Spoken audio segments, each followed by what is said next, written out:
Wow, a very good evening and welcome to our very interesting updates and quite a lot. Mo kí gbogbo wa pé ẹ kọ́lẹ̀ bí ẹ ṣe ń darapọ̀ mọ́ wa ẹ bá wa pín ètò yẹn kí a tún lè láwọn tó máa jàǹfààní ẹ̀ kó má jẹ́ pé ẹ̀yin nìkan ni ẹ máa jàǹfààní ẹ̀. Orí kan ní Koikimedia Live òun náà ni àti wà báyìí. Èní ní 20th August 2025, so we're still getting all the other platforms in so that ká lè láǹfààní àti bẹ̀rẹ̀ program yẹn ní kíákíá. Mo kí gbogbo lẹ́ẹ̀kan sí pé ẹ kúrọ̀lẹ́ ẹ̀dẹ̀ káàbọ̀ sórí ìkànnì wa. Mo kí gbogbo èèyàn ará ilé tí ẹ ti ń darapọ̀ mọ́ wa. Mo kí wa pé ṣe dáadáa ni aláǹfààní àti bá yín. Self-determination, freedom for Igboho, insecurity, àdẹ̀kí gbogbo àwọn ọba wa pátá. Bí ẹ ṣe ń darapọ̀ mọ́ wa, please help us to share the program and bring others in as well. We're going to kickstart and settle in there. Bí ogun ṣe ń wọlé, mo kí pé ẹ káàbọ̀ lẹ́ẹ̀kan sí. There's a lot that we catch up, and there's also a lot to continue our engagement. Mo dẹ̀ pọ̀pọ̀lọpọ̀ yín náà fẹ́ mọ àwọn àbọ̀ ibi tí à ń rìn sí lọ́tùn lósì. So tẹ́yìn bá ṣe ń wọlé yẹn, ẹ bá wa pín ètò yẹn kí àwọn àǹfààní míì tí ẹlòmíì ò sí níbí báyìí káwọn náà lè jàǹfààní ẹ̀. Yoruba nation is non-negotiable. Igboho's freedom is non-negotiable. All these are non-negotiable. Igboho béèrè fún freedom does not mean he does not want self-determination. Igboho béèrè fún insecurity does not mean he does not want self-determination. So quite a lot of updates. The program is not yet started. My staff are still stuck in Akure as I speak to you. And a lot of you that have a little bit come to our rescue, but we were having issues in the last few hours.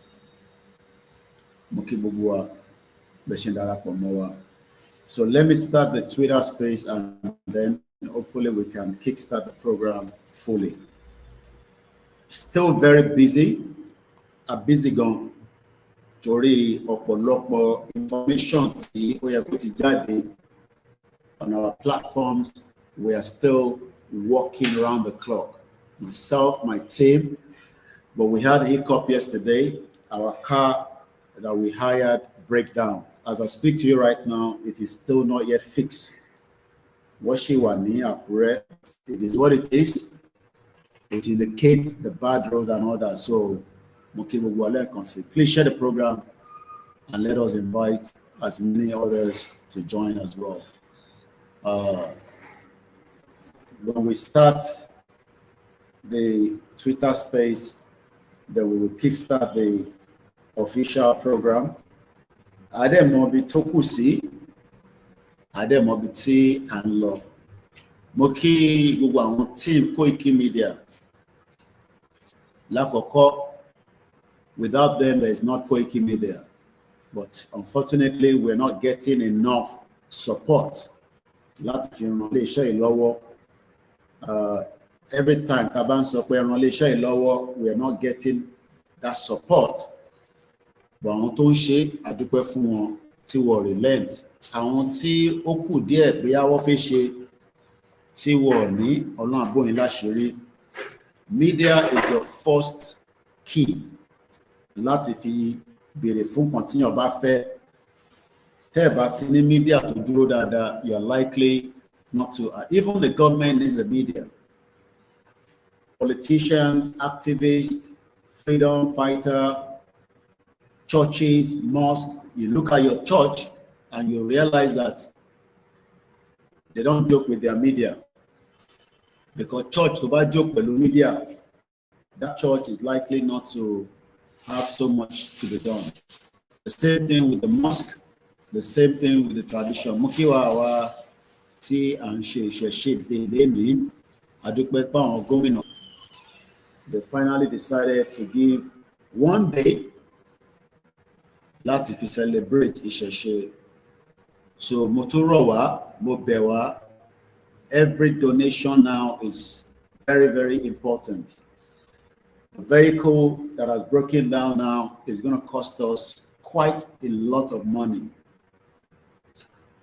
And I'm sure gbogbo ẹ̀yin tí ẹ ti ń follow Koikimedia láti Barapa, imagine now all your staff are now stuck because our vehicle has broken down.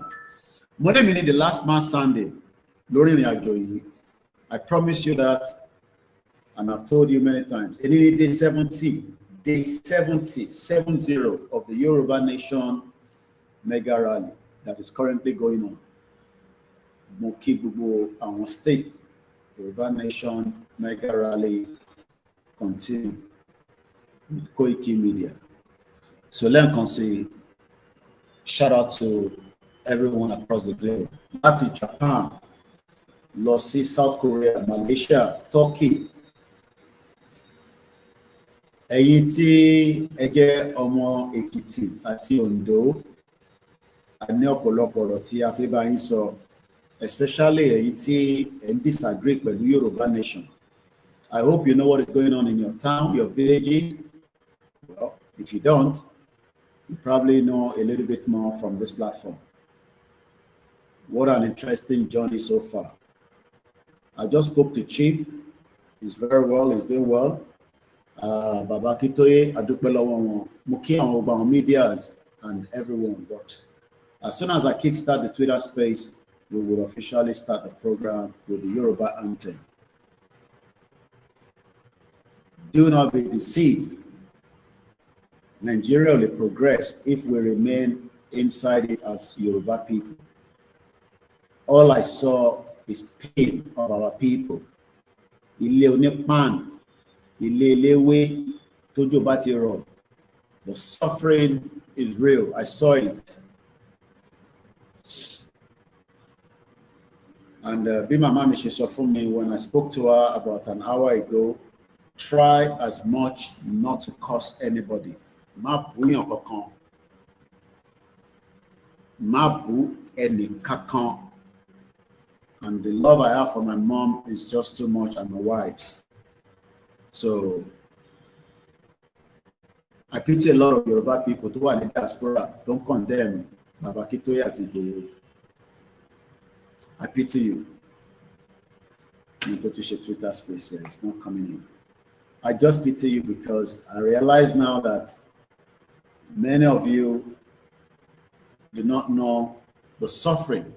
You think all this social media in Nigeria. All right, let's start. Please, the first thing is we need a lot of your donation now. I need the donation to pop. I expect the motto to break down. Motto to break down lana ato marun. But our staff they need nìkan ni mo wà wẹ́ pé kò kúrò ní Àkúrẹ́. They're still in Àkúrẹ́ right now. Stuck in Àkúrẹ́, but they're doing very well. Àti fowó ránṣẹ́ sí wọn. Their security is okay, but at the end of the day, it is part of the job.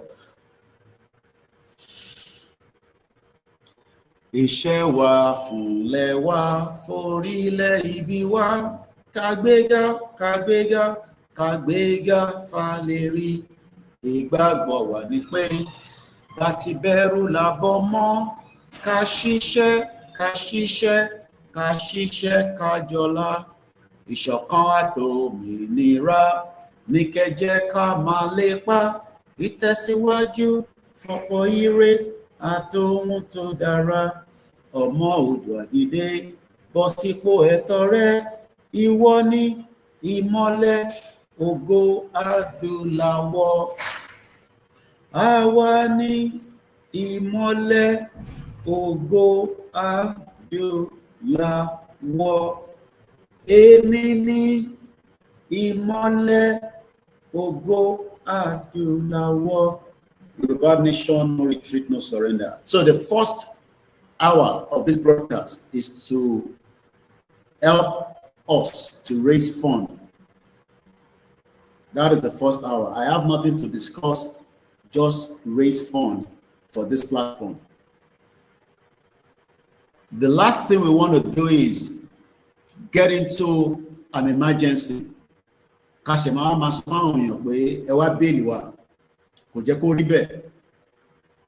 In any organization.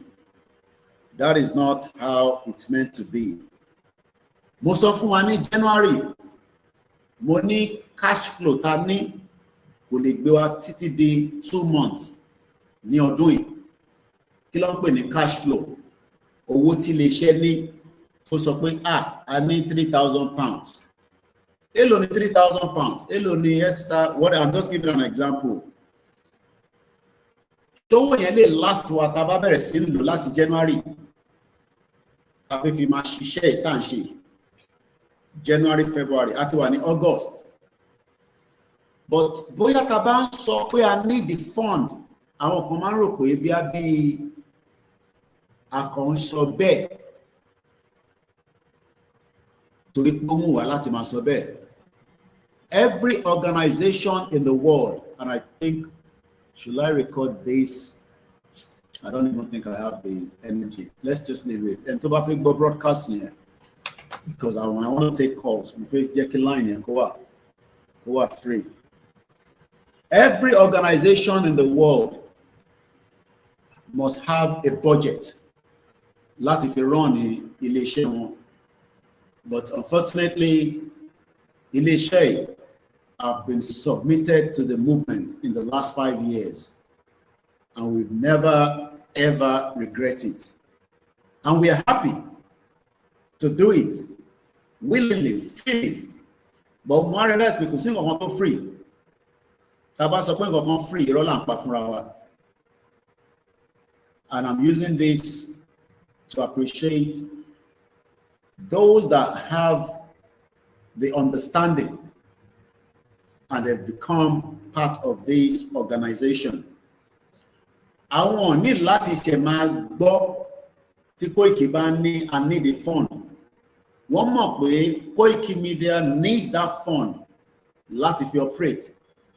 Torí wọ́n mọ̀ the importance and the value of what a media organization entails. Tá bá ṣe Yoruba Nation, I know what I will do to raise my fund. But kò sẹ́ni tó máa wá question mi nígbà yẹn pé ṣé o ti lọ gbowó lọ́wọ́ olóṣèlú? Ṣé APC ló advertise fún tó fi fún lówó? Ṣé PDP? Ṣé ADC? That's if we were not having a Yoruba Nation. I have the right to do whatever I want to do on my platform without any questioning. But because of the movement, I got to respect in company part of this movement so that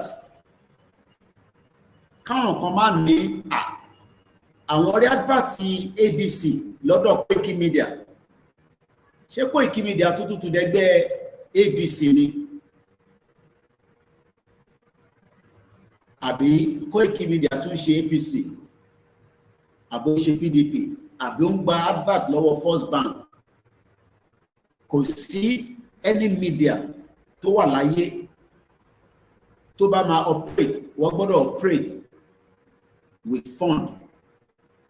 But apparently it has not been so on this platform.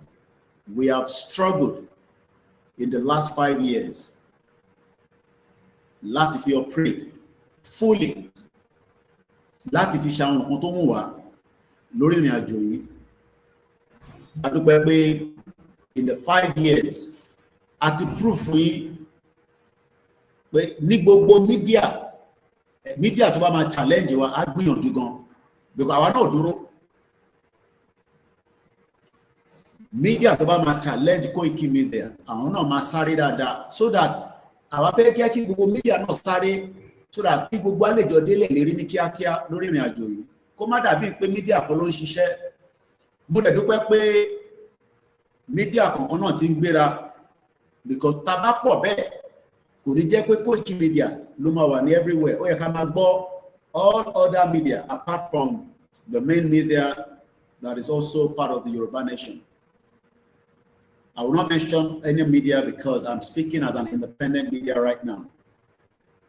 But the fact remains is that nothing is going to be free. Taba expect me what we are doing. Okay, we're having problem going to Facebook. Okay.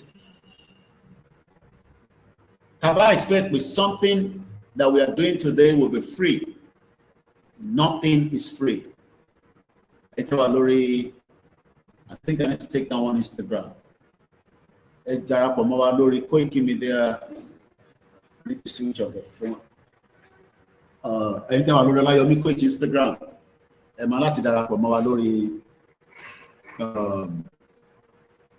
Koikimedia. Thank you so much.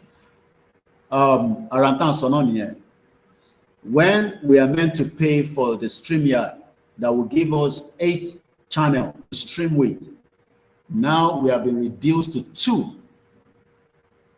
Yeah, I believe 3 will rumble. But to buy a pay and son $44, Tony Kamanson every month, and an issue of not streaming to one place or streaming to the other. So if anybody now think that StreamYard can't do anything, if you want me, StreamYard ni our software. In our zone, Baba Yoruba Nation in me, and she Yoruba Nation. If one StreamYard yẹn ká máa lò lọ́fẹ̀ẹ́ kí lẹ́yìn rò bọ́ máa sọ is that possible? Ṣé possible kí n sọ fún iléeṣẹ́ tó ní StreamYard pé kọ́ má bínú àrówó but kọ́ fún wa ní àǹfààní pé ká máa lo StreamYard yẹn?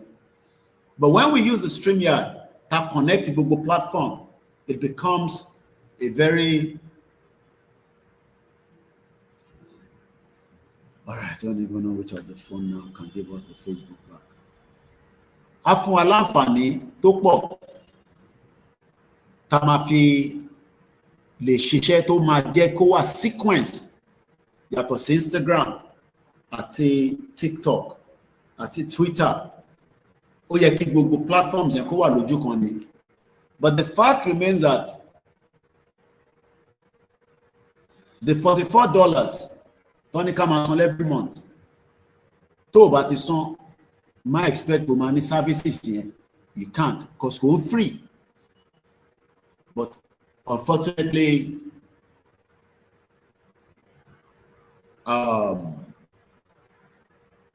many of our people still don't get what it entails. Láti fi fund the media, and we know why. There will be a switch now because I'm using another phone and this one might turn off. Because one more way, media tí ó ń kígbe Yoruba nation tó dẹ̀ mẹ́nu kúrò níbẹ̀. For the fact that media yìí ń pariwo lójoojúmọ́ pé òun lákòwó ẹni a nídòwó láti fi ṣiṣẹ́ yìí. Lára àwọn kan wọ́n fẹ́ bàjẹ́, lára kan àwọn kan jókòó wá ní wọn ní owó, wọ́n ní kò sí ìsìnkú ṣe ní owó kí ló fẹ́ fowó ṣe. But the work will probably not stop, but it might reduce, like I always say. Over a month, they say we stop using the MixLR. Even to buy the metal MixLR yẹn, ó wà cheaper fún wọn, but since táwa náà lè fund it, we decided to pull it down, and maybe after we review a lot of our program. We might just reduce where we stream to, so that cost will reduce as well. We will review that before the end of the year. Tó bá jẹ́ pé channel kan péré la máa stream lọ, bó bá rí wò ní channel, kò ń ṣe gbogbo èèyàn ló ń ṣe tèmi ṣe, kò ń ṣe gbogbo èèyàn ló máa set up tó máa wà lórí Instagram, tó máa wà lórí TikTok, Facebook and all these. Not all the medias can do it. Kò ń ṣe gbogbo ló ní capacity yẹn láti ṣe. Because it takes all of it. At the connection track, we can't kick in Twitter space. Connect. It doesn't do that. But all of a sudden, more reason to be. Because affect the country. Affect the freedom from Igboho. Affect sọ̀rọ̀ insecurity. Kò ń ṣojú kan láti máa sọ gbogbo ọ̀rọ̀ yẹn. Ó gbọ́dọ̀ lọ ní gbogbo ibi tó bá pè ní social media platforms. Ìyẹn la ṣe gbìyànjú lójoojúmọ́ láti make sure pé gbogbo program tá a ṣe ní iléeṣẹ́ in the last 5 years kò ṣojú kan láti ṣe, are spreaded across all the platforms so that a lè easy fún ẹni tó sí lórí channel kan kó gbọ́ lórí channel kan. But unfortunately, the support that this organization should be getting has reduced drastically, and it is having a big impact on the work for the staff. Láàrin ẹ̀ náà, nínú pé à ń struggle, àtúgbéyàn mẹ́ta la tún ṣe employ in the last 6 months láti fi enhance iṣẹ́ tá gbé dání. Ẹ máa gbọ́ a version that is coming in English. A ní Yoruba audio tó ń jáde on a daily basis. A ní brother wa kan, ó ti ṣiṣẹ́ pẹ̀lú NTA for many years. We decided to bring him on board láti fi iṣẹ́ tó ti ní experience working with the NTA láti fi work pẹ̀lú àwa náà, so that iṣẹ́ tá à ń ṣe yìí a lè wà enhance. Kò ní jẹ́ iṣẹ́ Koiki nìkan ló wá sọ̀rọ̀. If I am not live, a fẹ́ kẹ́ rí àwọn iṣẹ́ tá à ń ṣe tó yàtọ̀ sí pé I am coming live. Now, the question is, how do we run all these platforms? I'm talking about the individuals and the work that we are doing. Ètò ìsìnkú ni pé you sit down, ẹlòmíì share program. Now I know that for whatever reason you are not doing that, you are not helping millions of our people in the ground, especially when you're traveling to Olóyè in the last, like I said, the first hour of this broadcast, or the first 1 hour rather, after you raise funding from iléeṣẹ́. At the second quarter, I struggle láti rí owó in the first quarter. I struggled on. Àti tún lọ sí almost the end of this quarter, and we are still struggling. Ṣó dáa kí ó jẹ́ pé iléeṣẹ́ ló máa wá reduce gbogbo iṣẹ́ tá ń ṣe lórí pé à ń béèrè fún Yorùbá nation? I don't think it's really good. I believe we should be encouraged in what we are doing. Láti fi ran iléeṣẹ́ lọ́wọ́. And like I always say, there's nothing too small to support. Nígbà tá a sọ pé I need the petrol, àwọn èèyàn rò pé bí à ń ṣe lé ní. Èmi ò sọ títẹ̀ èmi ò, èyí tó lóye náà ọ̀tọ̀ ni tí òun náà, because I witnessed it when they were buying the petrol yesterday. But I am talking about what we are doing in the struggle of this Koikimedia on this movement. Ẹlòmíì kan tó bá rí wa níta bá ṣe jáde tó bá rò pé bí a ní wọ́n sì expect pé ká support wọn. Wọ́n expect that we have to support them. Now, let's give an example. Ajáde nísìnyí tó bá yẹ pé ìlú tó ń ṣiṣẹ́ àpítí Ondo State, Ekiti State, ṣẹ́rí gbogbo ọ̀nà tó lọ sí side ibẹ̀ yẹn, any of you tẹ́ ẹ bá support movement náà ṣe. Let me just leave it like that for now. Ní tí mo rí, mo ti sọ state mi o, ẹ̀wọ̀n kó sọ pé mo wà ní Èkó ní tí ó ti lé bí 3 weeks nísìn. Bọ̀ mo jàǹfààní pé olóyè lọ sọ́nà òkè lọ́rùn àtẹ̀lé wọn lọ. Lára ẹ̀ nísìn, yàtọ̀ sí mọ́tò tiwa, I think it's about 5 cars no develop one fault or the other due to no road at all.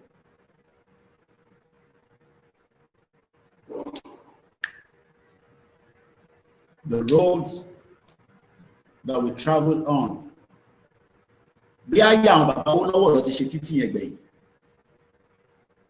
Mo rò pé gọ́ọ̀mẹ̀ntì dé gbogbo àwọn ibi tá à ń sọ ẹ̀ rárá. And I ask myself, ṣé irú àwa ìtaba tá a bá jà fún tá à ń jà fún ẹ̀, ṣé a máa wà láyé ṣá tí bẹ́ẹ̀ yẹn máa fi rí development? Ní tí mo rí ní Ọ̀kà, Àkóṣá, Ọ̀kà, ìgbà táwọn sọ́dọ̀ àwọn olókà, ta fi padà wá sí Ọ̀wọ̀, ta tó dé Èkìtì, lọ́dọ̀ àwọn bàbá Èkìtì. Ẹ̀yin tẹ́ wà ní diaspora, ẹjẹ́ àbọ́kù lọ. Ká béèrè fún ẹ̀tọ́ lóyè Ìgbòho.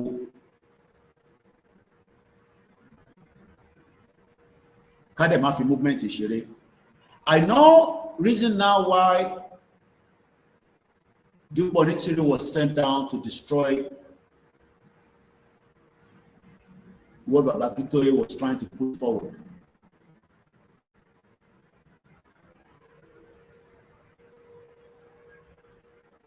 Don't be deceived.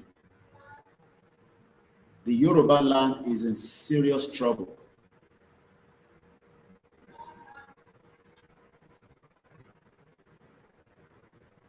Our vehicle was the one that was leading in the front with our security, Tatelewa. But I was seated next to Igboho all the way through the journey. And each time I look at his face, I could see pain. Just like the man would do Baba Akintoye, no. All I saw in Igboho's face was pain of Wanishimori. This is what our people are going through. I think maybe they just wanted me to witness this as well, because tí bá travel pẹ̀lú wọn, mo kí ẹ̀gbọ́n mi. Okay, Bamiki, that's my my brother. Eshegoni, Sumbo Koiki. Ebanki, Amukunu.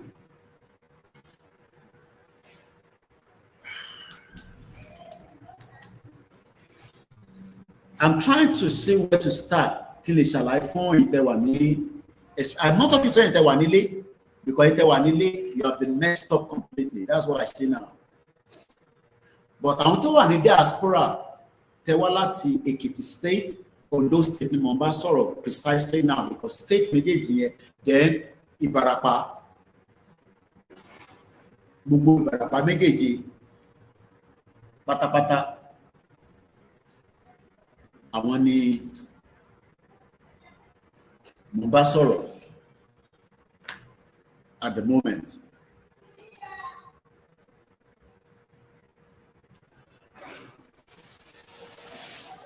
I don't think you will ever see government ní gbogbo bẹ̀yẹ pátápátá. Bàbá wa kan béèrè pé ló ní ọdún kan StreamYard yẹn ká tẹ̀ kọ́kọ́ bẹ̀rẹ̀ láti bẹ̀. We are still raising the fund, which is the priority. But I have to keep going back now into the conversation itself.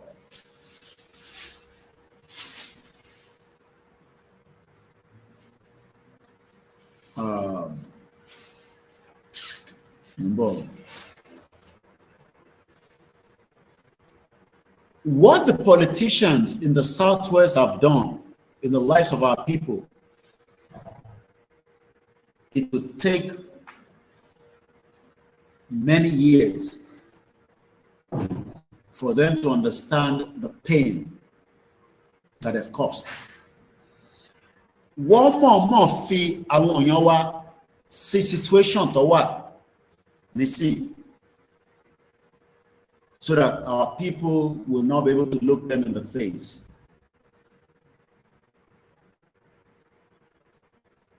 The politicians are the enemies of Yoruba land.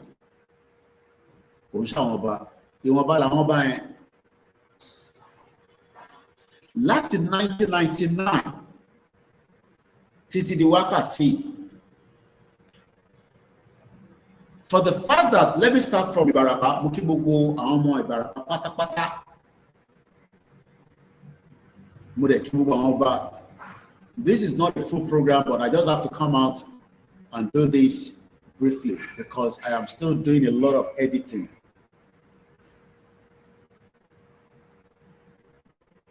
It's a deliberate act that Yoruba land is facing this serious problem. This is now beyond the social media. You can only see it when you go there yourself. The pain of our people, what they have to go through.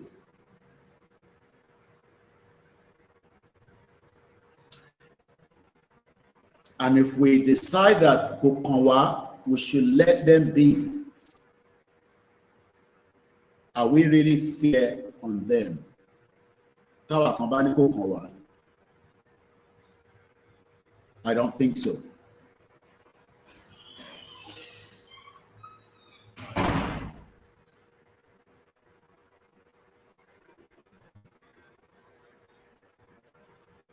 Apart from the insecurity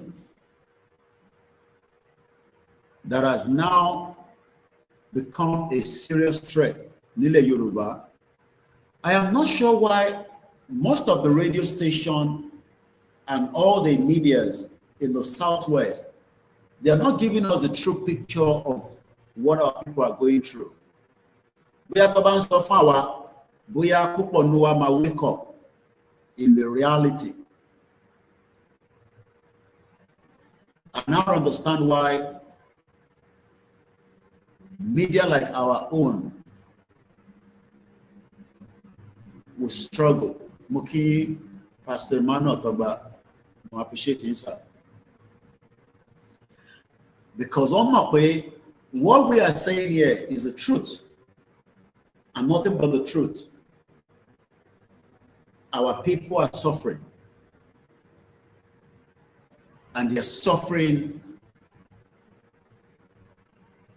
is a very big one. But I want to connect to Twitter space I'll keep trying until I get it going. I don't know what's going on. I'm trying to bring it in like and come.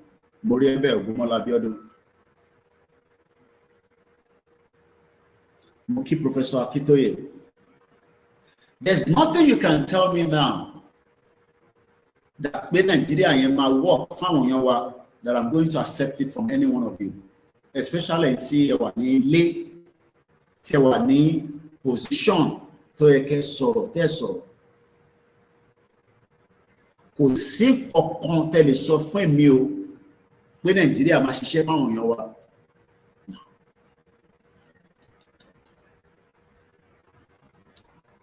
Nàìjíríà ò lè ṣiṣẹ́ fáwọn èèyàn wa. Kàkà kí Nàìjíríà ṣiṣẹ́ fáwọn èèyàn wa, it has become the obstacle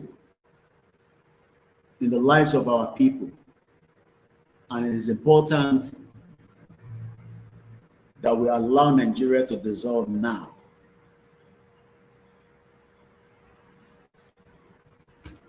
Mo máa ń sọ níbí báyìí ní gbogbo ìgbà pé kò ń ṣe pé àwọn tó ò fẹ́ support wa wọ̀ sí, wọ́n fi sentiment sí.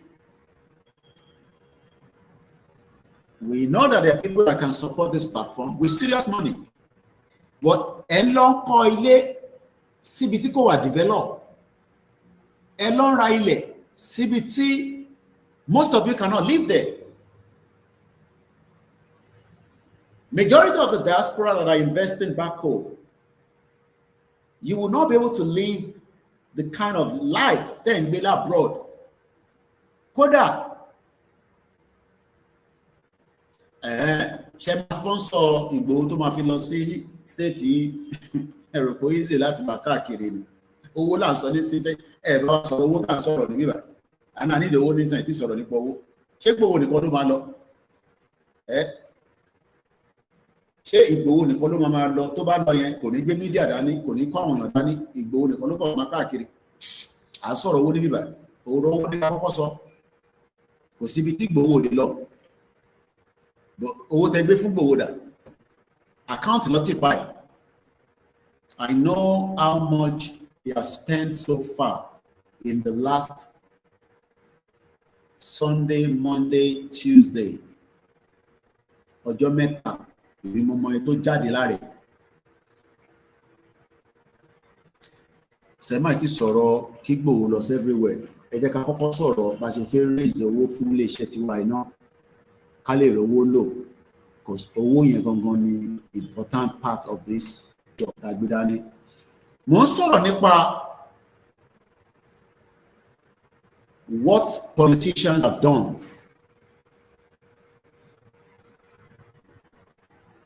fáwọn èèyàn wa nílé. The magnitude of the damage, I cannot assess it in the 3 days tí mo jáde, but tábà gbé lọ tágbé bọ̀, àti pé ó dà pé ayé àwọn bàbá Awólọ́wọ̀ nìkan ni wọ́n ti develop ilẹ̀ Yorùbá. After àwọn bàbá Awólọ́wọ̀ mo rò pé development kankan dé ilẹ̀ Yorùbá mọ́. I don't think so. Gbọ́ mi dáadáa. After tí àwọn bàbá Awólọ́wọ̀ ti lọ, after gbogbo western region yẹn, kò sí kankan tó ń jẹ́ development mọ́ nílẹ̀ Yorùbá. Inú ẹ̀dẹ̀ ni a ní kẹ́ sponsor ìrìn àjò yìí dáadáa, but ẹ lọ ra ilẹ̀ síbi tí kò ní sí development títí tí púpọ̀ ní wa máa fi kú. Kábàṣì wà nínú Nàìjíríà ni mo mìnú.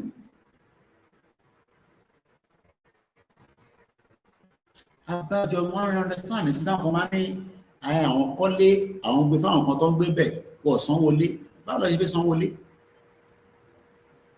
Wọ́n níṣẹ́ tó fi sanwó-lé. Ṣáwọn iṣu tó ń tà lójú títì yẹn pẹ̀lú epo yẹn, ìjọ ènìyàn kan máa ra iṣu túbà ẹyọ kan tó tó kó máa ra 200, but right there iṣu pọ̀ nílẹ̀ because at time àsìkò yam festival la wà nísìn. Kábíyèsí wa Olúpòtì of Ìpòtì, mo kí kábíyèsí. Wọ́n ní yam festival lọ́la ní Ìpòtì l'Èkìtì. Ẹ̀yin diaspora ẹ bá nílẹ̀ Yorùbá business nìyẹn, but nínú Nàìjíríà ẹ lè ṣe no business kankan tó máa work. You can see it there. Ṣé fún Ìbàràpá for 6 hours I could not be on internet for 6 hours. Wọ́n ní ẹ̀yà lọ dúró síbi ìbàdí kátẹ́gùn fẹ́ sí. Bàbá Koiki ẹ bá wà níbẹ̀ yẹn ẹ dúró síbi ilẹ̀kùn.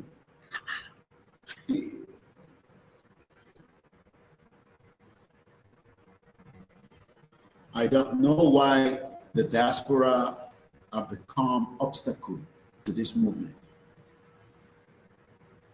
The diaspora that have become obstacle to this movement.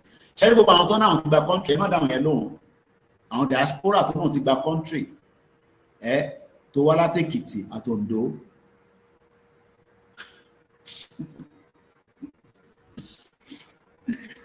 Ìròyìn tọ́jú àmójúbà bí báwo lẹ ṣe máa ń sọ òun lọ̀rọ̀ yẹn. I am not scaring you not to come back home. But ẹ gbọ́dọ̀ dira dáadáa.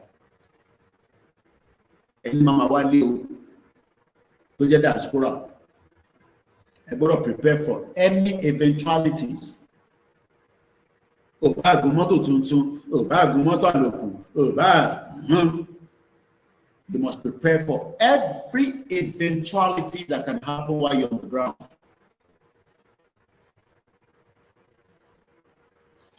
Mo kí màmá mi dáadáa. Látàárọ̀ mo fẹ́ sanwó mechanic a lè connect pẹ̀lú First Bank for over hours. Ó sún mi mo rí rẹ́rì. Mo fẹ́ send owó sáwọn ọmọ tí mọ́tò wà lọ́dọ̀ mechanic. Mo lówó díẹ̀ kò ṣe owó tó pọ̀. Gbogbo owó tó wà ní àkáǹtì yẹn kò tó 300,000 naira. Wọ́n dẹ̀ bí làwọn ẹni 165,000. The First Bank open. Èmi mo lówó mi, owó mi ni èmi mo ní. Báwo ni mo ṣe lè ìyàn kan ṣe wá ń sọ pé ẹ̀wọ̀n ṣe rí màmá mi ti bẹ̀ mí gan pé kí n jọ because I was very hot tó bá pé bí ṣe fi wá ṣe program tẹ́lẹ̀. But màmá mi bẹ̀ mí lóun mọ̀ pé mo wà pained pẹ̀lú nǹkan tí mo ń ṣàlàyé fáwọn pé mo pàdé lọ́nà kankan.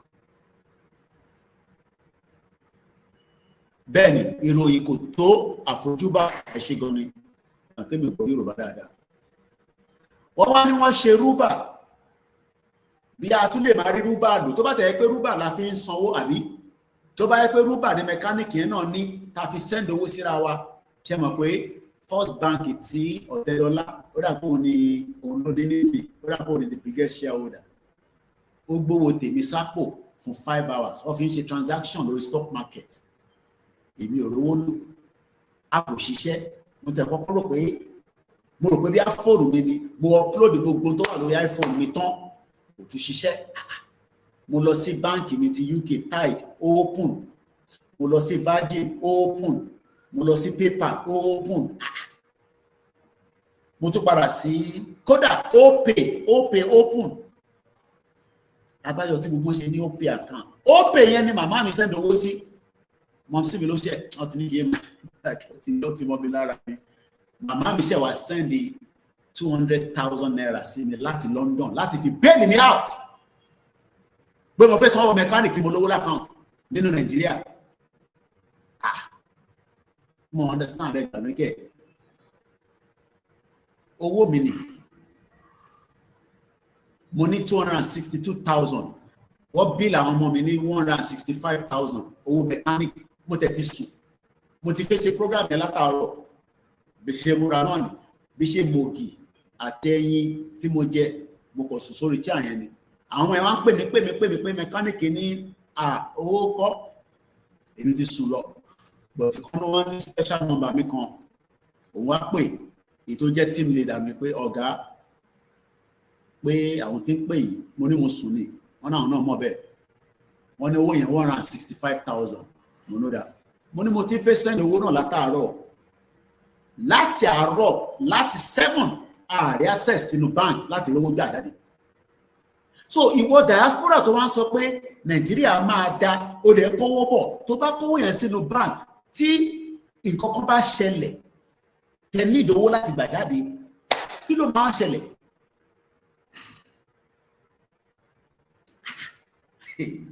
Mo rí bẹ́ẹ̀. Wọ́n á ṣe pé màmá mi ní London mo ní sáwọn ní owó tó lè yá mi. Wọ́n ní Mr. Koiki only Opay we dey use now. Ìyẹn náà tún ní limit. Wọ́n á ṣe pé màmá mi pé sáwọn ní náírà tọ́pọ̀ lè yá mi máa dá padà fáwọn. Wọ́n ní kí n má rí pé máa dá padà. Àwọn kan ti fi fún mi lówó, ṣé mo rántí pé àwọn sọ pé àwọn máa fún wa lówó lórí program. Àwọn dẹ̀ fẹ́ fún olóyè náà ní owó epo níwọ̀nba kékeré, báwọn máa send 100,000 sí mi tẹ́lẹ̀. Kódà ní tó máa ṣẹlẹ̀ nísìnyí pé èlò ni mo need 200,000 pé owó target is 165 or 170 ni máa send sáwọn ọmọ yẹn. Ó wá send owó yẹn sínú OPay. Mo ṣe wá fi OPay yẹn send owó yẹn padà sí Àkúrẹ́. Ẹ wo dé ayé, ṣáyé tẹ̀fẹ́ kí mi wá gbé nìyẹn. After 25 years of democracy.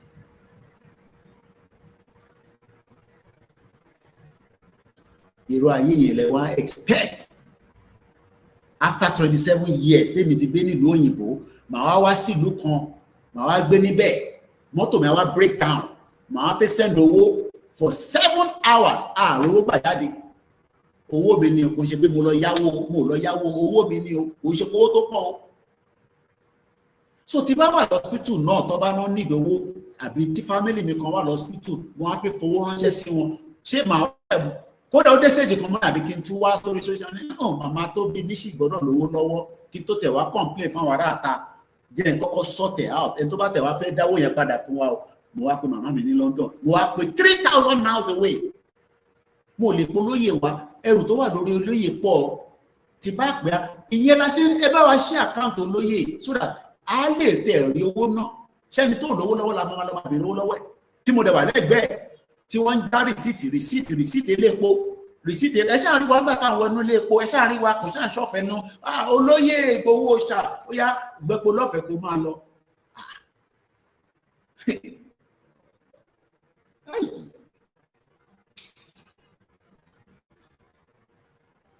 Ẹ̀yin wá náà lówó lọ́wọ́, ẹ̀yin invest sílé. No, àpapọ̀ lẹ́yìn invest sí náà, ẹ bá sọ fún mi. Ó yẹ ká invest sí Ìbàràpá lóòótọ́, but dead completely, kò sí nǹkan tó ń ṣiṣẹ́. Wọ́n mọ̀ fìyà jẹ àwọn ọmọ yẹn àti gbogbo àwọn tó ń gbé dà, àwọn ọba gbogbo wọn pátá wọ́n fìyà jẹ everybody. Ẹ wo geographical party bẹ̀yẹn, ẹ wo tropical ẹ̀, ẹ wo òun ní, ẹ wo àpáta ní, bá ṣe ń lọ lóyè àríṣorí. Ìjọ káwọn òyìnbó kún bíbá ẹ kọ́ máa ṣe fàájì, kọ́ máa sanwó fún wa. Àwa ṣe wà ń lọ ṣiṣẹ́ ẹrú fún òyìnbó níta.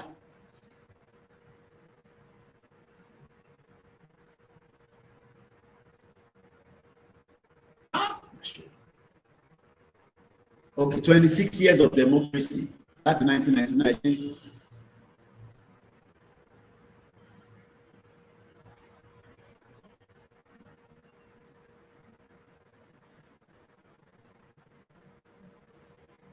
I am still asking, I hope we will teach Yoruba. Our conrobo she exists. Àjọ táwa kan bá gbé lọ báyìí pé ká gba country yẹn tán, àwọn kan tó fẹ́ dára padà sẹ́yìn, ká gba restructure, ká gba regional.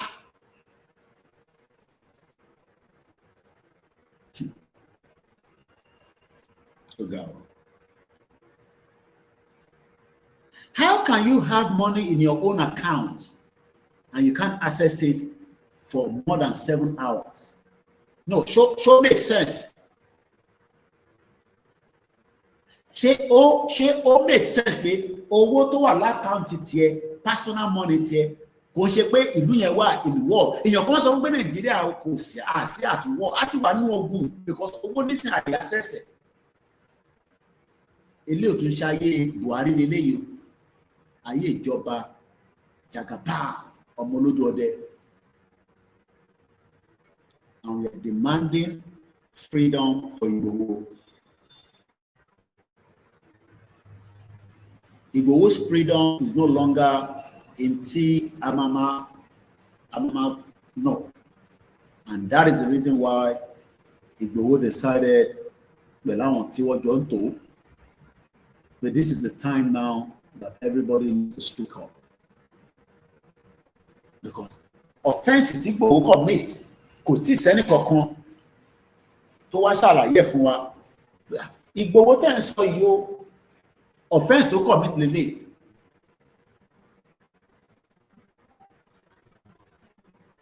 Àbá máa ń sọ àwọn kan á jókòó sórí social media, ṣe passport ló kàn, ṣe Yoruba ló kàn, ṣe kí.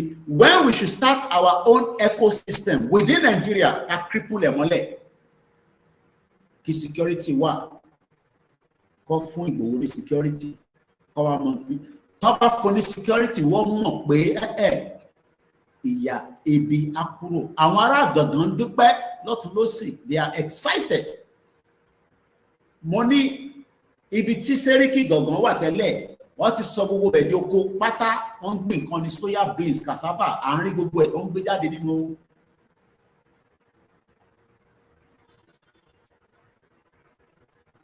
Nígbà tí màmá mi ti wá send owó yẹn tán, mo tó wá lọ sórí First Bank, ó ṣẹ̀wá ó kù.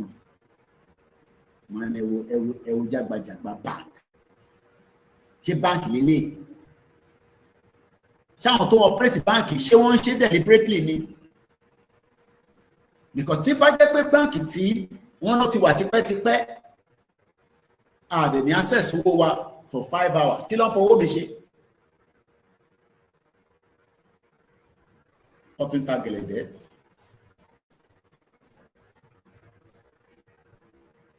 Mo náà tẹ́ wà ní ẹ̀yin tẹ́ jẹ́ ọmọ Èkìtì, Oǹdó, ẹ̀sùnmọ́ bíbá ní ẹ̀yin la bá sọ̀rọ̀ torí ìlú ìlà lọ.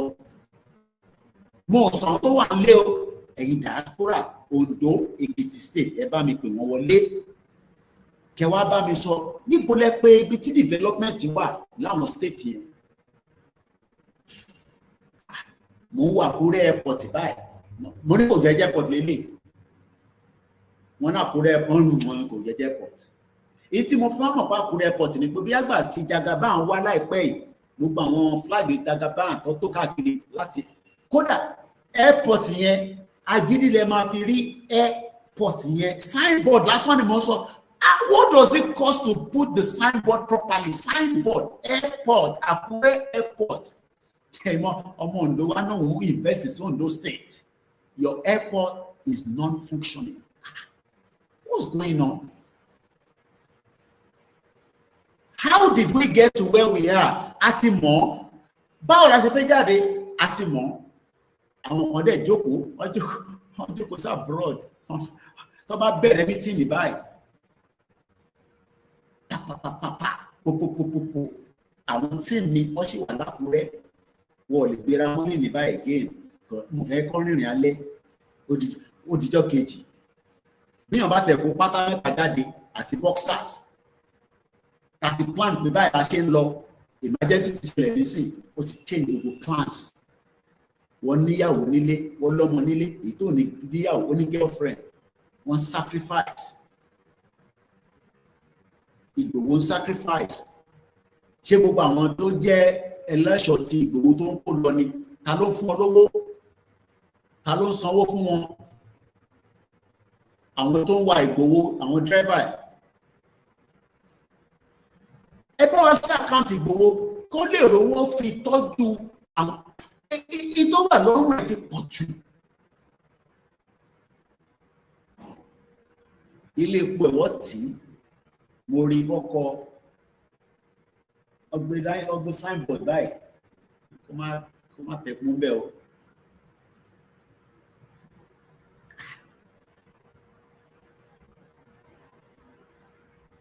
Yàtọ̀ sí mọ́tò bàbá tó jẹ́ àwọn Hilux, gbogbo àwọn mọ́tò tó kù ní mo bá kànú. Ìyà tá à ń fáwọn mọ́tò yìí jẹ. Mọ́tò 5 ló develop fault. One fault or the other. One fault or the other. Títọ̀dọ̀ tiwa head gasket pam ló lọ. Ọkọ̀ọ̀kọ̀ change tire. Because nígbà tá a dé Ọ̀wọ̀ Palace, mo kí kábíyèsí, bàbá dáadáa, mo kí yan kábíyèsí. Mo ń bọ̀ wá jẹyàn, àráyè jẹyàn yẹn. Kábíyèsí, mo ń padà bọ̀. Ilẹ̀ Yorùbá ní àwọn ò ní sá fún ilẹ̀ Yorùbá, ilẹ̀ bàbá wa ni kò sẹ́ni tó máa ní ká sá fún. Ẹ̀yin lẹ máa sá lọ. A tún padà bọ̀. èmi ọmọ mo ní èmi ni the last man standing lórí ìrìn àjò yìí mo sọ fún Ìgbòho mo ní màá dúró tì ẹ́ kò ń ṣe pọ́nmá ní ìṣó ń bẹ̀ ṣó ń lọ ibo là ń lọ Kogi ìṣó ń bẹ̀ àjọdé bẹ̀ èyí tó bá gba ètùtù àfúnlé tútù èyí tó bá gba àbẹ́là àtàn àbẹ́là èyí tó bá ní ká ṣe fruit àáfàdúrà tí a máa lọ a máa bọ̀ Fúlàní kò lè máa dẹ́rù bà wá lórí ilẹ̀ wa ká má lè padà wọlé kí ló dé kí la ṣe àṣẹ kọ́kọ́ náà ṣèbẹ́ ti gbọ́ tí ọba Solomon sọ̀rọ̀ lánàá mo ṣẹ̀wó tó lè ní ni ó náà wọ́n tẹ́ mọ̀ pé wanted sí wà lórí olóyè ó náà rò pé wọ́n ti yọ wanted kúrò lórí olóyè òun tẹ́ mọ̀ pé wanted sí wà níbẹ̀ Abba Kyari abẹ́ ti gbàgbé ṣé mo pronounce it dáadáa mà Abba Kyari wọ́n máa ń kọ́ gbọ́ Amẹ́ríkà wọ́n rágàbó wọ́n ní kó lọ sẹ́wọ̀n fún bí ọjọ́ mélòó kan nínú air condition oúnjẹ pizza oúnjẹ tọ̀ìtọ̀ì ó ń bọ́bìnrin sùn nígbà tó wá ṣe oṣù bí mélòó kan wọ́n ká ìsùn kékeré mọ́ lẹ́sẹ̀ wọ́n wá náà release ẹ̀ ó wà lórí ẹ̀ báyìí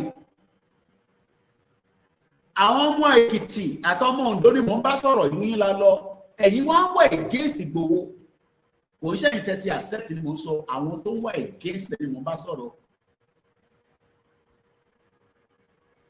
mo kí bàbá mi tí ó gbogbo ẹni mò ń kí the line is open abáre tó fi pè wọlé mo wá ṣe program appeal fundraising mo wá ṣe bàbá mi tí ò ti sọ pé Koiki gbá wáyàn mẹ́wàá èmi lẹ́yọ kan fún mi léyàn mẹ́sàn-án sí máa táwa tẹ̀ kọ́kọ́ máa gbé bọ́dì ní díẹ̀ mo ṣe wá ń pe London mo ní 260,000 naira ní First Bank ààrò owó lò mo ṣe wá ń pe màmá mi kó fowó ránṣẹ́ ká fi sort out mọ́tò tí gbogbo yín rí táwọn ọmọ yẹn wà nú ẹ̀ táwọn kan tẹ̀ létà lọ́sẹ̀ fún mi lọ́dẹ̀ pé má dẹ̀ sọ fún mi tó ń wa mọ́tò ẹ̀ náà kó slow down díẹ̀díẹ̀ torí àfẹ́ accident kankan. àwọn staff yìí ni wọ́n ti get stock wọ́n wà lákùrẹ́ báyìí staff Koikimedia gbogbo wọn pátá wọ́n wà lákùrẹ́ báyìí ibẹ̀ lọ́sùn mọ́jú lánàá àgbòtẹ́ fún wọn. àwájáde àwọn sọ pé a nídìí owó àwọn ọ̀pá lè fọkọ̀ sápẹ̀ wọn ní kí ló fẹ́ fowó ṣe mi ni mò ń náwó yẹn ṣé gbogbo yóò ríṣẹ́ drone yín nísìn tẹ́ ẹ̀ bá ra drone yẹn fún wa nísìn ṣé ẹ̀gbọ́n ẹ̀rí wọ́kítọ̀ àná àwágùn àti ẹ̀ní wọ́kítọ̀ èmi náà tẹ̀ ìgbàgbé pé ẹ̀ka àwágùn ní wọ́kítọ̀ wàláhì àná mo ṣe ìgbà kan lọ́wọ́ àbíjọ Sunday ẹ bá mú wọ́kítọ̀ yẹn mà àwágùn àrùn tí ra wọ́kítọ̀ kí a ti gbàgbéra níbi tí mo ti há gbogbo wọ́kítọ̀ tán personally àrùn ti gbé wọ́kítọ̀ dání àwágùn ní wọ́kítọ̀ àná mo wá gbà kan lọ́wọ́ àwọn ẹ láti máa fi control wọn.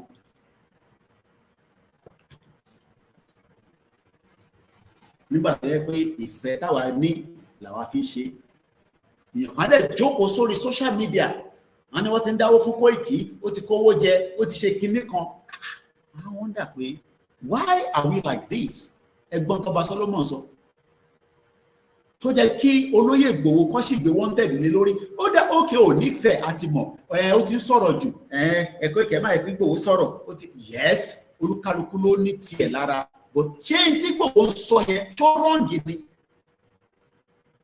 ṣé n tí Koiki ń ṣe pé mídíà tó ń pariwo self determination tó rọ́ǹgì ni kí la ṣe. Lai Muhammed ọmọ Yorùbá kò gbọ́dọ̀ jẹ́ ọmọ Yorùbá ọmọ Fúlàní òun kọ lẹ́tà sí Google ó ní ọ̀dà kówó tó ń gbà lórí YouTube yẹn ọkọ̀ bá channel wa jẹ́ àwọn máa wà ní field àwọn kan tó wá lo fídíò wa àwọn staff ni wọ́n ṣe wàhálà wọ́n ti get stock ní sí àwọn kan dẹ̀ lo fídíò mi ẹ̀ tún ní credit ẹ̀ jẹ́rìí pé kò dáa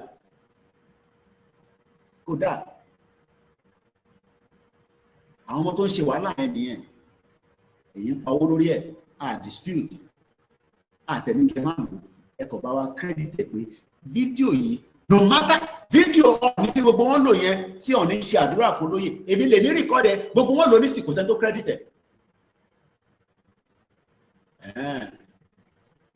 ok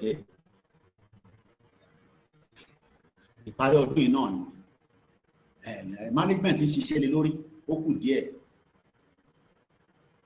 kí ló wà níbẹ̀ fídíò yìí Koikimedia adúpẹ́ òun ló ní o wọ́n fẹ́ tí mi ṣubú nígbà tá fẹ́ record video yẹn torí security yẹn ń ṣe kékeré nígbà tá dé Ọ̀dájérò kábíyèsí o kí bàbá wa Ọọ̀ni òrìṣà mo kí Òṣùpá mo ráyè dágbó Òṣùpá yẹn wọ́n tì mí tán gbogbo ẹsẹ̀ mi ti bó pẹ̀lú pé èmi náà fún mi ní gbogbo ẹ̀tọ́ tó yẹ kán fún mi gẹ́gẹ́ bí ẹni tó tẹ̀lé olóyè but the pressure àwọn tó nífẹ̀ẹ́ olóyè ó ti pọ̀ jù ìyẹn la ṣe ń sọ fún Jagaba ẹ fi freedom ẹ dá padà fún èèyàn mi pé èyí tó ń béèrè fún ó lóun ṣe mọ́ ẹ fún lẹ́tọ̀ọ́ ẹ fún ní freedom ẹ. mo sọ fún yín pé kọ́kọ́rọ́ ilẹ̀ Yorùbá lọ́wọ́lọ́wọ́ ẹ̀ ọbẹ̀ Elédùmarè ni ó ti gbé fún Ìgbòho ẹgbẹ̀fẹ̀fílẹ̀ mo wà ń bẹ̀ ni látijọ́ Sunday àbí títí di èní mo rí genuine love tọ́ wọn ò nídòwó Ìgbòho gbogbo ẹ̀kọ́ la máa sọ lórí social media tó bá súnmọ́ bàbá kí ló tún dúró de ẹ̀yẹ já gbóhùn sókè ẹ̀yẹ sọ̀rọ̀ ẹ má wá sí Ìbàdàn ẹ má wá sí Kwara ẹ̀yẹ sọ̀rọ̀ káwọn tó ń tọ́ ẹ̀gbọ́n tí bàbá wa sọ lánàá àwa náà mọ̀ àwọn bàbá yẹn ń bẹ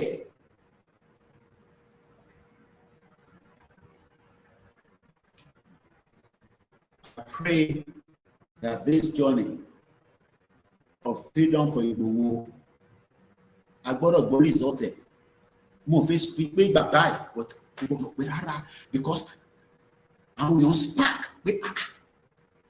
pé bàbá kí lẹ́ni ẹ̀rọ arí ní Ìbàràpá ẹ sọ pé ẹ̀sìn wanted tẹ́lẹ̀ bá wà wanted kókó wanted gbogbo wa ní táwọn èèyàn sọ nísìnyí yẹn pé tí Ìgbòho bá wà wanted kókó wanted gbogbo wa ìyẹn mo ṣe sọ pé ṣó possible pé Tinubu lè pa gbogbo 60 million ọmọ Yorùbá tí Ìgbòho bá fún wa ní go ahead kò possible ẹ̀jẹ̀ máa sùn ní àdẹ̀fẹ́ kí ẹ̀jẹ̀ ta sílẹ̀ látara pé à ń béèrè fún freedom à ń béèrè fún self determination but ẹ bá ní pé ògúnfẹ̀ àbí tó bá ń tilọ tó bá dé nìkan ọ̀nà máa yí padà ẹ máa ń jẹ́ kó dé stage yẹn.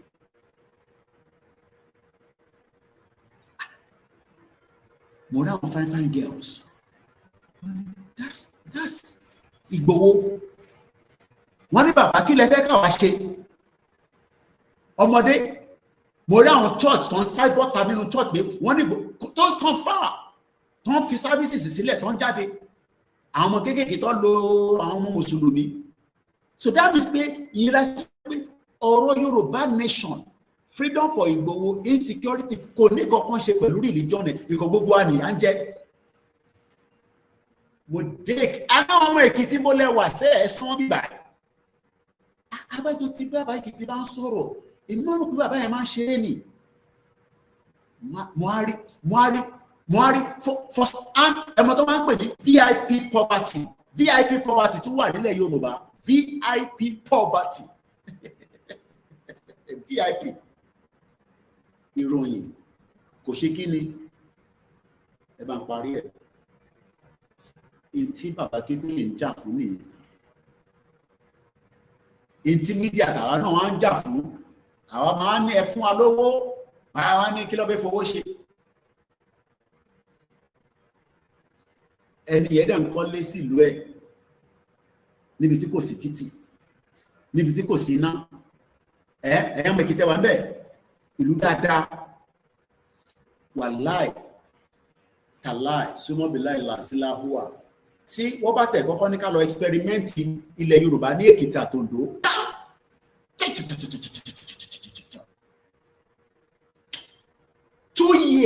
2 years tí gbogbo wa bá jókòó pé wọ́n fún wa ní Èkìtì àtòǹdó pé ká kọ́kọ́ mú yẹn ká lọ fi ṣe experiment ní tí mò ń rí èmi ò lè gbé ní Jẹ̀bú mọ́ ọ àwọn olùgbé Jẹ̀bú ni máa gbé ní Èkìtì yẹn mo ń lọ gbé àtòǹdó mo wo view yẹn báyìí kí lè léyìí no kí là ń ṣe láàbùrọ̀dì nù òyìnbó àti kí n má ṣe gbèdé mi rárá no kí là ń ṣe ní no kí là ń ṣe l'Amẹ́ríkà àwọn ọmọ Èkìtì Èkìtì dé l'Amẹ́ríkà kí ni kàn wá l'Amẹ́ríkà Èkìtì dé London Èkìtì dé UK irọ́ ni gbogbo ẹ̀ ilẹ̀ Yorùbá ló dùn ẹ̀rí bí ṣe wà pẹ̀lú ọba lánàá ni tínú mi ń dùn ẹ̀rọ ọba Olúkòtì tí mo dúró tó bá báyìí inú mi wá ń dùn ara mi tún ṣẹkẹṣẹkẹṣẹkẹ bá ọba ilẹ̀ Yorùbá lélẹ̀ omi tá fún ni wọ́n ṣẹ̀ tó bá mílẹ̀ wá ni ẹ bá ń connect mọ́ wọn lọ́nà connect àwọn olówó bá yín ránṣọ àti fún ní télọ̀ tó máa bá yín ránṣọ ẹ má tó káàkiri omi tá kù tí ọ ẹ lọ sórí Instagram.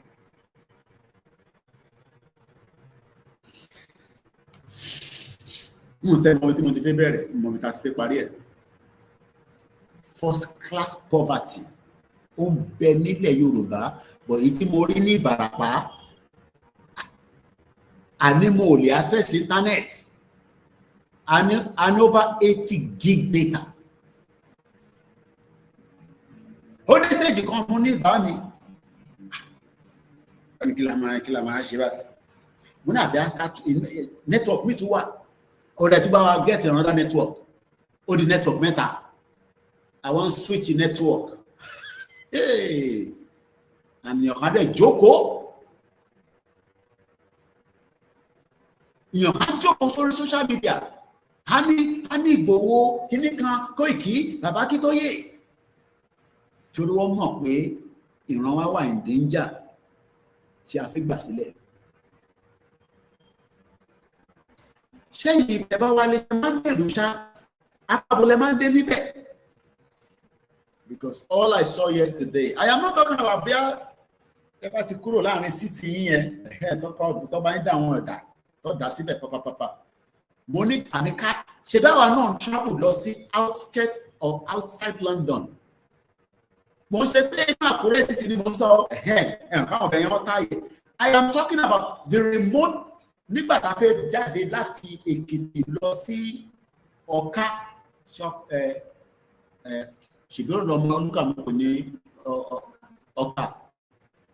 For 1 good hour, no motor is coming, no motor is going. Ọwọ́ dàbí báwa nìkan láwa ní desert. What kind of life is our people living? Àjọ táwọn máa fẹ́ kí everybody wá sí Èkó wá dàbí London when Èkìtì should be like New York, Australia, New Zealand tó yẹ káwọn náà wà stable, Ondo State wà stable, very hard-working people. Bẹ́ẹ̀ni ẹ̀gbọ́n mi ní Dizzyman, no one should go to bed hungry as leaders know that àwọn ọ̀dàlẹ̀. Man, I don't think after Baba Olowo, mo rò pé wọ́n plan anything for anybody more. After táwọn Baba Olowo ti parí tí wọ́n ti parí Western region yẹn, mo rò pé àwọn olóṣèlú yìí tá à ń sọ yìí tí gbogbo wọn ń sọ yìí wọ́n plan anything máa yé wa o. Àwọn fi wá jayé gbádùn ni káwa máa lọ máa wò wọ́n lórí Instagram ká lọ máa wò wọ́n lórí TikTok báwọn ṣe ń gbádùn. Àwọn fẹ́ máa fi ìgbádùn máa fi là wá lójú.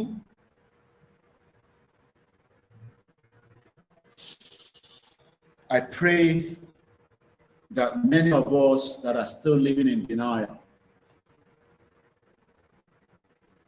èyí tí wà ní mo mọ̀ pé ẹ dúró tán, but apparently ẹ ní support àwọn aráàlú yìí. Ó yẹ kí aráàlú kọ̀ọ̀kan ní state kọ̀ọ̀kan ó yẹ kẹ́ máa béèrè pé gúrùpù wo ni gúrùpù tèmi ká fẹ́ fọ́ndẹ̀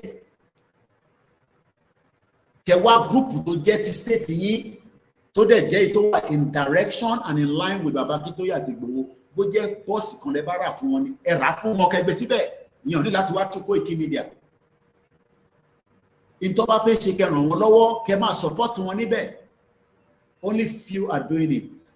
Ẹ wá náà lọ sójú ìgbé ọba tó bá di next year nísìn ẹ náà lọ sí kinní kan festival when we should be talking about how to rescue our people from this danger. The danger mo ti sọ̀rọ̀ insecurity o gbogbo tí mo ṣe sọ poverty mo ṣe sọ o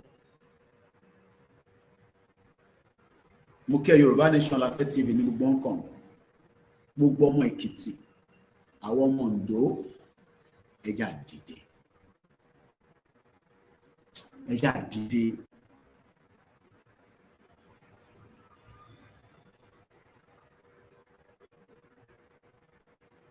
Ẹ jẹ́ á dìde ká ran ìrìnàjò yìí.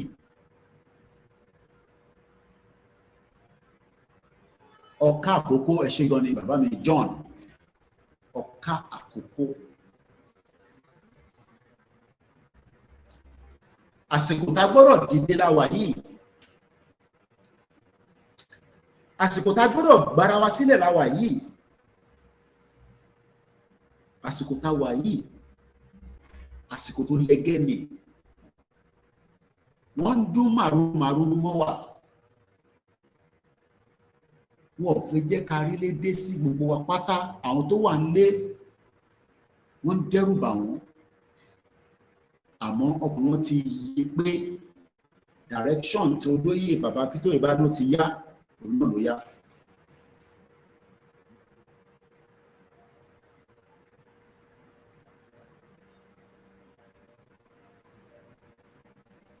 Ràn àwọn kéékèèké, they love too much.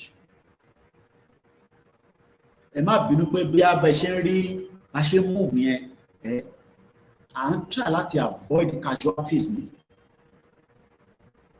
Torí ìbá pẹ́ ju bó ṣe ń pẹ́ síbẹ̀ yẹn, casualties yẹn á pọ̀, a dẹ̀ fẹ́ bẹ́ẹ̀.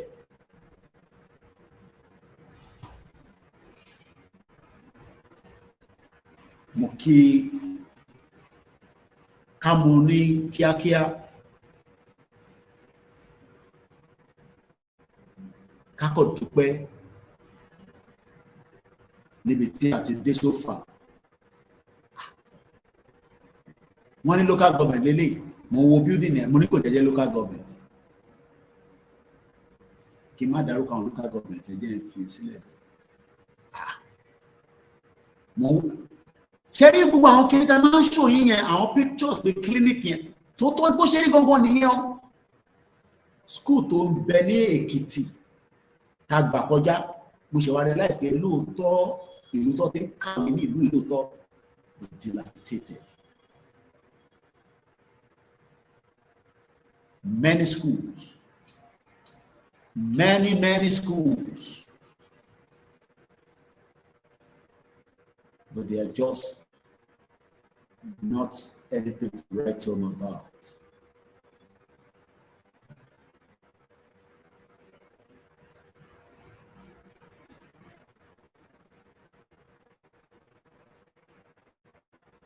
Gbogbo ẹ̀ pátá, gbogbo schools yẹn pátá látòkèdélẹ̀ dilapidated.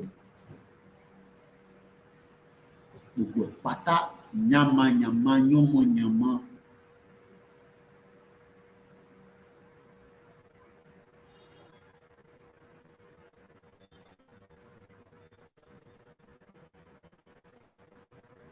Mo kí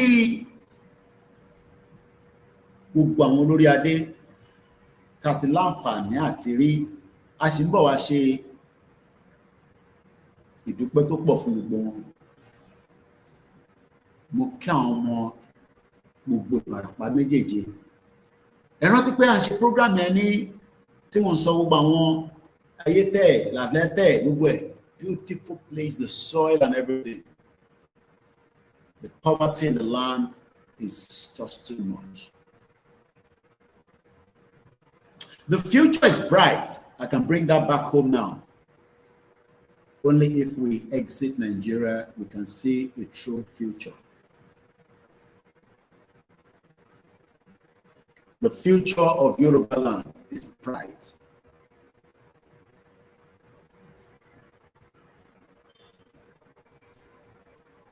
The future of Yoruba land. But I don't see a future of Yoruba land in Nigeria that will be bright. It will never come bright. Because it's a deliberate act to keep our people within the confinement where they are.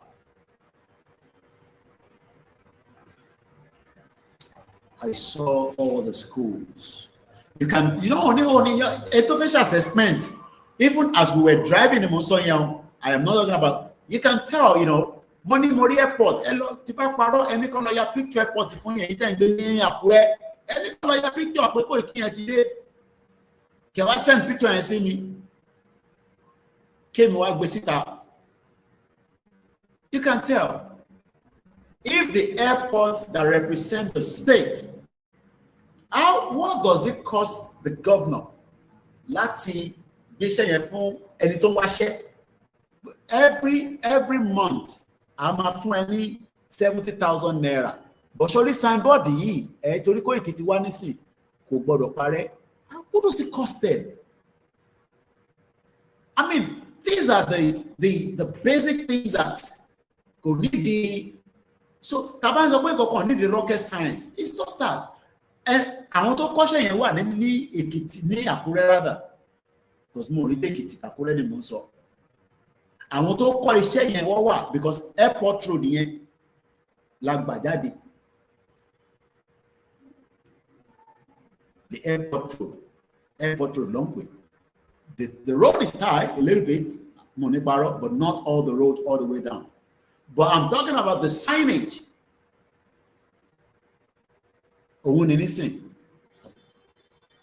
This is a new update. Timo fade. This is my own ID card. This is my press card. This is it. I shall update it so that anything bá fẹ́ fi hàn kó wá máa bi mí pé kí ló kọ sí mi báyìí kí n máa ní kéènì òun lọ́rọ̀ Àkúrẹ́ airport yẹn. Nothing to write home about. And I hope the governor will send somebody there tomorrow and look into it back. Not that we are trying to bring the state down, but these are the minor basic things that shouldn't need anything more than. Because the maintenance culture, Nile Yoruba, I can tell that some things were probably, but when we talk about the maintenance culture, zero. For me, pardon, that's okay.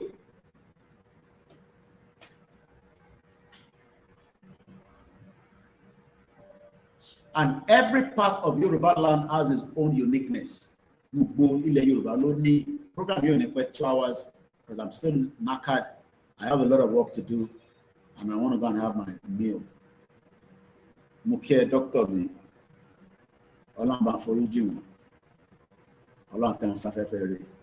We love you for the great support and your input in this movement. We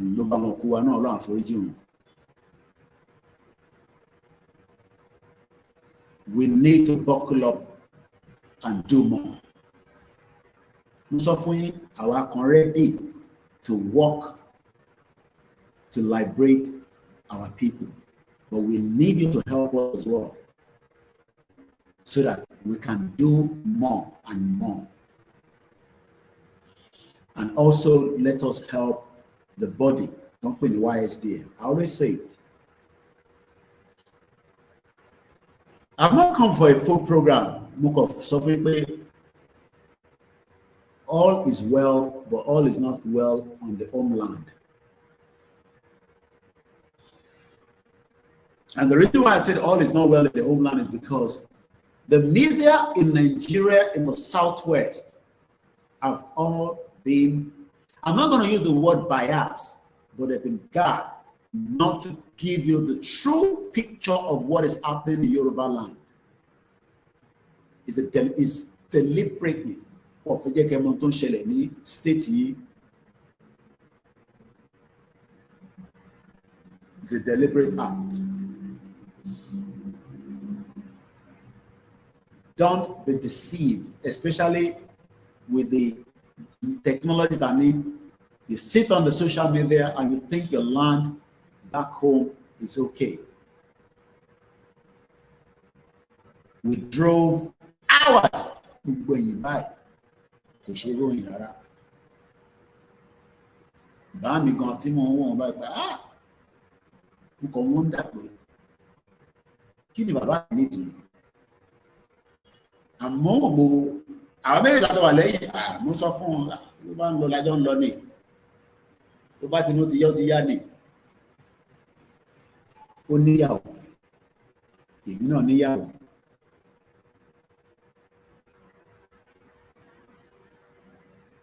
mo kí àwọn ìyàwó olóyè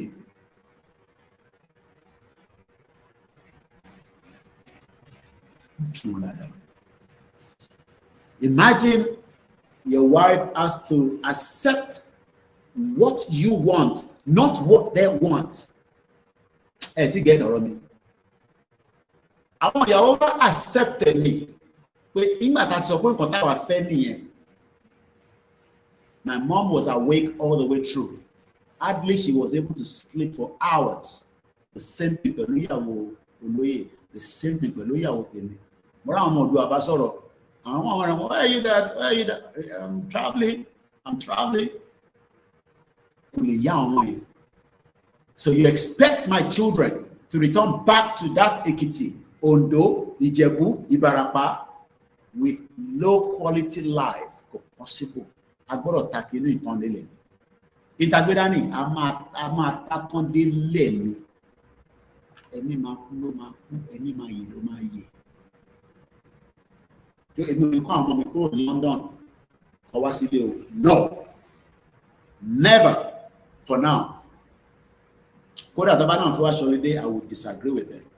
Èmi mò ń sọ ọmọ sọ tọ̀dọ̀ ti yín o, èyí lè kó wọn wálé o. Tó èmi ò lówó security tí máa fún wọn tó máa guide wọn. I would dare not bring my children home right now. No, never. Not in Nigeria. Even that about the movement, no. It's not easy. This is not a country. This is not a life. Ẹ̀wọ̀n bọ̀ àṣẹ 30 December gbogbo yẹn irọ́ ni o. Ẹ̀wọ̀n bọ̀ àṣẹ 30 December àwọn ọmọ London, ẹ̀wọ̀n bọ̀ àṣẹ 30 àwọn ọmọ America, àwọn ọmọ Canada. Ẹni kọlu Èkìtì kọ́ lọ ṣe 30 December. Pẹ̀lú àwọn ará ilé Èkìtì. They are humans. Wọ́n lè máa sọ èdè lóòótọ́, bọ̀ èdè tó ń sọ bó ṣe ń gbọ́ because Yorùbá ni. Bẹ́ẹ̀ ni èdè ni. Ìtàṣe ń pè ní èdè nìyẹn, èdè lórílẹ̀-èdè.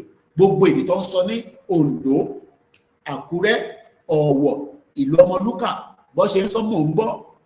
Gbogbo Koikimedia, àdúpẹ́, gbogbo tó ń sọ mò ń gbọ́. Because ọmọ Yorùbá kan náà ni wá, ọmọ Odùduwà kan náà ni wá. There's no place like home, but irọ́ nìyẹn. The home now needs urgent review, and our governors are playing with our lives.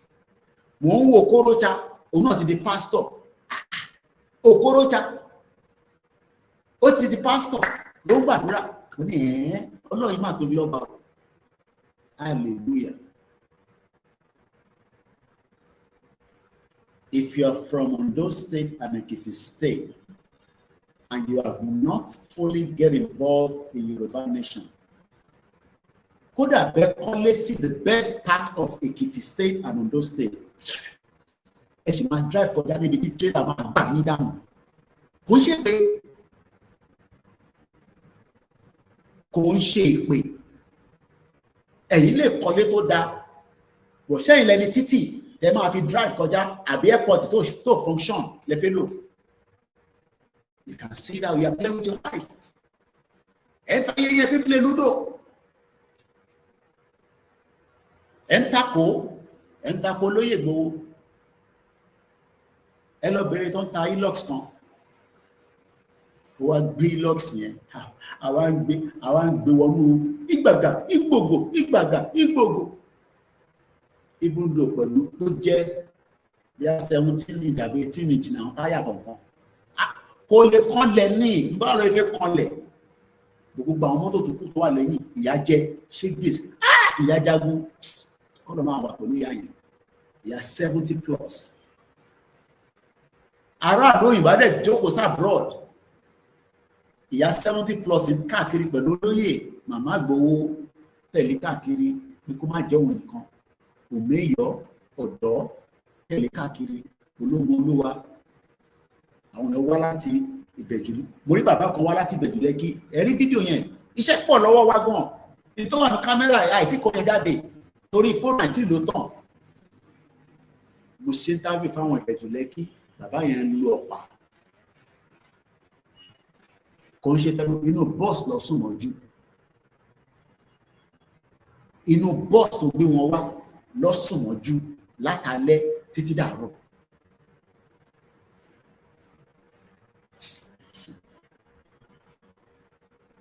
Inú bọ́ọ̀sì ọ̀pá ni bàbá yẹn ń lò. Àwọn tó wá láti Ìbẹ̀jú Lẹ́kì, Lagos State, wọ́n ní yàrá kọ́lé sùn, bàbá àgbàlagbà wá wá pé ok nígbà tó ń sinmi ká máa sùn, ṣé ká sùn sínú bọ́ọ̀sì ká jí, ṣé a máa rí ibi tá a ṣáà máa wẹ̀ ká lè máa fọnú láàárọ̀ ó ló wà. Èrò pọ̀, èyí wọ́n jókòó, èyí diaspora kan, ẹ wá ń condemn àwọn tó wà nílé, ẹ condemn àwọn tí wọ́n ń ṣiṣẹ́. Wọ́n ti sọ fún wa orí social media pàtàkì máa gba Yorùbá nation, but in ta ṣe béèrè fún àwọn ọba wa dẹ̀ ti look into it, orí freedom Igboho. Wọ́n dẹ̀ gbọ́dọ̀ yọ wanted kúrò lórúkọ ẹ̀ ní kíákíá, wọ́n gbọ́dọ̀ bá wa yọ wanted. Mo kí Jaiye TV, mo rí brother mi kan ó ní physical challenge ní Ọ̀kà, Ondo State, ó ṣe wọlé báyìí ìrọ̀wọ̀n ṣáìtẹ̀, mo ní arákùnrin yìí ò sí ní London láyé mi, kí lè máa gbé ní London. Number one, ó gbọ́dọ̀ ní mọ́tò tó máa fún, wá build mọ́tò ẹ̀ around ẹ̀. Gọ́vùnà wá fún Yínká Ayéfẹ́lẹ́ ní mọ́tò, ṣé Yínká Ayéfẹ́lẹ́ nìkan ló ní physical challenge? Mo bẹ̀rẹ̀ lé o, Ṣèyí Mákindé gọ́vùnà wa ẹ̀kú jẹ́sà, gbogbo àwọn tó ń gbé lọ́yọ̀ọ́ yẹn tó ń dáhùn náà ní physical challenge, àwọn náà ní ìdí mọ́tò. Báwo ló ṣe máa káàkiri? Yínká Ayéfẹ́lẹ́ ò ní ìdí mọ́tò, ti ní mọ́tò. Lóòótọ́ a gbọ́ pé iléeṣẹ́ ìjóná ọlọ́run ilé tó jó ẹwà ló bù sí lọ́sọ̀. Bàbá yẹn òun náà ní ìdí mọ́tò, ẹ máa wá mọ́tò fún ní Ọ̀kà. Physical challenge ẹ̀ tẹ̀ yẹn ó tún wà, pẹ̀lú pé ó wà physically challenge, ó tún manage dé inú pálásì ọba Ọ̀kà yẹn lánàá, Ọ̀kà kingdom.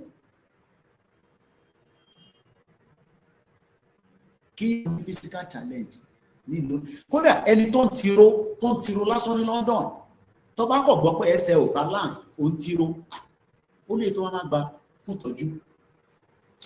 Ìyà ń jẹ pààràrà sáwọn tó wà lẹ́kìtì àtòǹdó, wọ́n lè níyà ọjà wọn ní àwọn ibì kan, bọ̀ ètè mi rí o, ìyà ń jẹ pààràrà sí wọn lára. Kò wá ṣe bẹ́ẹ̀ nìkan, gbogbo ilẹ̀ Yorùbá, ibi tí mo ṣe fojú mú Kọ̀ǹfà àti Ìbàràpá, bọ̀ṣẹ́ wá ní gbogbo ibi tá à ń gbà lọ yẹn, ta fi dé Èkìtì bám, ta fi dé Ọ̀kà, Ọ̀wọ̀, ta tún fi padà, kò ń ṣèrìn wákàtí 10 hours o. Mo kí ẹ̀gbọ́n mi Kílà, mo kí gbogbo àwọn ẹlẹ́ṣọ́ ààbò tó dúró tì Ìgbòho, mo kí Jẹ́jẹ́ àbí mo kí alága ọdẹ. Àwọn kan ti fi ẹ̀mí wọn sílẹ̀ fún Ìgbòho, akọni ni, ẹfun láyè kó wọnú igbó, ká fọ́ṣàn Fúlàní jáde. Fúlàní èmi náà tẹ̀lé wọn lọ, kó tẹ̀já wa mídíà ìtaba ní káṣáàrí kọ́ ká tọ́jú ẹ̀ pamọ́ for prosperity sake. Torí media goes to war. Mo sọ fún yín, media tèmi ò ń ṣe media orí social media. I've told you that 4 years ago, and that's why we have been on the ground. Mo kẹ́kẹ́ ọkùnrin. Ẹ já gbé brother kan wọlé bá sọ̀rọ̀ lórí TikTok. Mo kí gbogbo wọn èèyàn wa, hòtẹ́ẹ̀lì ọ̀tún condition kò gbé ìgbélé ayé ò lè ayé tó ń gbé ayé yìí ò máa dùn. mo rí iṣu rẹpẹtẹ wọ́n máa ń tà lójú títì yẹn po nígbà àwọn tẹ́ ká máa export lélẹ́yìn export product ní gbogbo àwọn eléyìí they are meant to be export product láti fi ṣe kíni láti fi ran gbogbo communities yẹn lọ́wọ́ and our people are not lazy but the politicians have deliberately crippled them. mo rán àwọn tó ń ta iṣu mo wo gbogbo sí nísùrù mo wo gbogbo sí nẹ́rọ̀s yẹn àwọn tó ń taṣu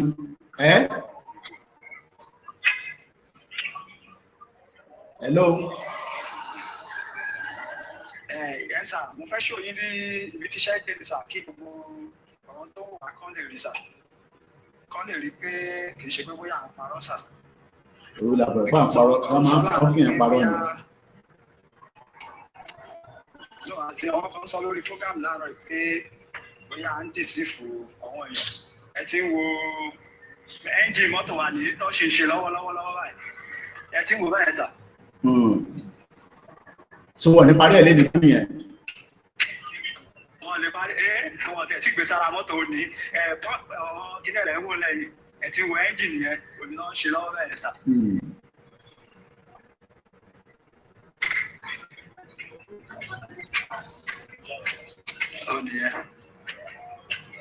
Okay. Àtọ́ wà lórí TikTok nǹkan ló lè rí tó fi hàn wá orí TikTok wọ́n bá wa sọ. Bọ́dà àníṣe lásán. All right, sọ kúṣẹ́. All right, later. Mo kí ẹ̀yin èèyàn wa lẹ́ẹ̀kan sí for the job done so far. There is a lot to say, but wọ́n ní àní sọ̀rọ̀ kan. I am pained that our people are suffering. I am extremely pained. Ìyà ò lè jẹ mí o. Kí n gbé ní Nàìjíríà for 2 years straight, ìyà ò lè jẹ mí. Even if it's just the little revenue tó bá ń wọlé, I can maintain myself. Tí n bá ti kọjá ìyára mi, tí mo fi lọ ra escalade, tí mo lọ party káàkiri because they love that in Yoruba land káàkiri wọn lọ party káàkiri tọ́pọ̀ yìí sí ẹ̀dá aṣọ níbí. Àwọn àṣẹ gbogbo yẹn tí I can live in Nigeria for 2 years, ìyà ò lè jẹ mí. Mo fẹ́ ṣe láǹfààní àti lọ lóyìnbó. Èmi mo ti rí let me not go through that one. But náà ọba yín kan tí ti lọ Canada ẹ̀ṣẹ́ àtìmọ̀ tí mo sọ gbogbo wọn pátá lọ ní ìwé ìgbèlú. So ayé táwọn ń jẹ lèmi náà máa jẹ. Ìyà ò lè jẹ Igboho.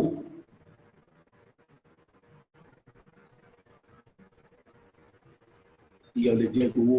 Mo kí àṣírí kọ̀ọ̀kan. Mo kí gbogbo èyí tí aláǹfààní àti ríra dáadáa for the very first time. Brother wa kan wá súnmọ́ mi nígbà tá a dé pálásì bàbá wa ti ìlú Ọ̀wọ̀. Ó kọ̀ wá dúpẹ́ lọ́wọ́ mi. Thank you very much. Mo ní bẹ́ẹ̀ mi ò bá ṣe ẹlòmíì máa dìde tó máa ṣe jù mí lọ. But the fact that pé mi ti wà nínú ẹ̀ a máa parí eléyìí o. Ìrìnàjò tá a gbé dání bí èèyàn kan sọ fún bá ní parí ẹ̀ tàbá kọ̀ sí rọra ó ṣàti yé gbogbo wa. Dẹ̀ gbogbo ẹni tẹ́ bá náà lọ ń gbọ́ ìjìnlẹ̀ ń gbọ́ wálé àlè bọ́nà tó gba country mo ní kẹ́ má gbọ́ wọn. Ẹ sọ fún ìjìnlẹ̀ pé ṣó ti dé ìlú ẹ̀ ṣó mọ tó ń ṣẹlẹ̀ nílùú ẹ̀ṣà tó ń sọ̀rọ̀ pé òun ti gba country. Mo kàn kọ̀rọ̀ mú yẹn wá fún yín ni mo bá já o. Because àpọ̀ ọmọ bí Èkìtì àbí Ondo state nìjì. I don't know. I think it's from either of the two. I think it's either from Ondo state or Ekiti state. Ó ń sọ̀rọ̀ àwọn ti gba gbogbo country. Ẹ wo ìfẹ́ tó ní sí olóyè ọmọ Adéyẹmọ. Ìyẹn kan tẹ̀ tún béèrè pé ṣé fídíò tó ti pẹ́ ni fídíò ẹ̀ rí pé ibi tí wọ́n ti bastardize ayé wọn wọ́n understand nǹkan tó ń ṣẹlẹ̀. Kò mọ real fact and the fake. Mo ṣe níyàn tó ń bí mi pé fídíò tẹ́ wọ́n ta mo rí ní comment section pé ṣé new video ni àbí old video. Ẹ ṣe ẹ̀fẹ́ fún wa ní gift. Ijile is not Ekiti, so Ondo State. Lower North Tiba country, country. But there is a progress. And what is the progress? The progress is that the fact that the sound of chief is the sound of freedom. And everybody knows that. What are the freedom? Because Igboho is the freedom that many people want. Kini freedom, man? Insecurity. Gomo. Mo de dúpẹ́ lọ́wọ́ gbogbo àwọn from àwọn ló wá pa tó bá wa ní ọ̀kà yẹn. Ṣáwọn Àmọ̀tẹ́kùn ni àbí àwọn vigilante gbogbo ń kóra wọn jọ. Kò sí bó ṣe lè kóra wọn jọ tó. Ìyẹn la ṣe ń pe Gani Adams. You are the generalismo of Yoruba land, according to you. So you should be in the front and let people and be the lead, but you can't lead. No, could lead anything. But Gani Adams could lead anything. Kotoba ma lead àtìrí.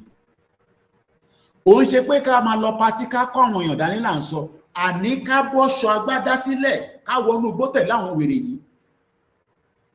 Tó bá jẹ́ pé Igboho wà wanted àti ṣiṣẹ́ dé 4 years wọ́n ní penetrate the Kwara baby don penetrate dé yẹn. Kò sẹ́ni kankan tó Gani Adams is not declared wanted. And he has the right to look into the insecurity of his people. Mokeyemi Fatoki, but he's not interested. Allah máa pàṣẹ gbogbo yẹn story for the God ni. Wọ́n pa àwọn èèyàn wa ní Kwara State. Let him take his convoy, couple of security, and let him drive to Kwara State. Even if it's just to say, kí ló ń ṣẹlẹ̀ níbí? Wọ́n tẹ̀ ní mọ̀ kó ń bọ̀. I am saying it.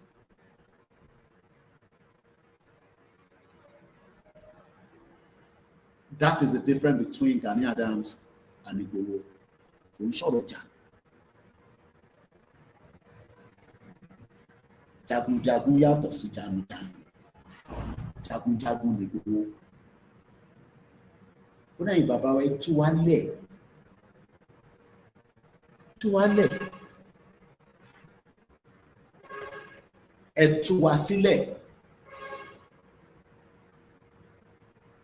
Okay, wọ́n náà tó sí lórí social media lọ ṣe ń béèrè bẹ́ẹ̀. Àti ní káwọn ọmọ wa edit àwọn fídíò kọ̀ọ̀kan jáde padà. There is a bright future in Yoruba land, but that bright future will need every one of us to come together in one uniform. What divided so that báwa ṣe ń pariwo Yoruba nation, àwọn kan ní restructure. Lè restructure nǹkan kan ní Nàìjíríà ní tí mo tún rí ní àná Monday, Tuesday. Gbogbo tí mo rí yẹn. Our people are seriously hardworking, but they're in danger. Àwọn èèyàn wà lé, àwọn diaspora kan wà lé. Bàbá wa kan àwọn miss wa láti Switzerland. Kódà wọ́n wà ní party Igboho. Gbà tí máa fi fún ọ ní update. Bá máa wà ní palace ọ̀rọ̀ ọ̀rọ̀ kan bọ̀ lọ́dọ̀ Déjì Àkúrẹ́. So ibẹ̀ làwọn lọ dúró sí. By the time tá máa fi dé Ọ̀wọ̀ báyìí. Wọ́n ní Koiki comfort yín ni mò ń wò tó ń lọ yẹn pé mo ní dà. Bí ẹ̀ tún pàdé wa ní the next day. I'll give update on the Ife. I believe there's some changes happening. I'll be updating, but I'm going to confirm that because from what Chief is saying, I think there's a development coming out from Ife that we're meant to be going on Friday. Veronica Bisi to travel again. I need to reconfirm with Chief on that. It's just giving me that development. So, but the next event will be communicated properly to each and every one of us. But for now, I'm going to wind it down, everything by me, and I have to go and find something to eat so that I can probably have more rest. I'm not going to come out again tonight. Benny, Gani Adams is not ready to work for Yoruba land. He needs to just say to look, empower our kékeré náà, bó jẹ́ owó náà la fẹ́ fún wa lówó. Kwara should be his focus.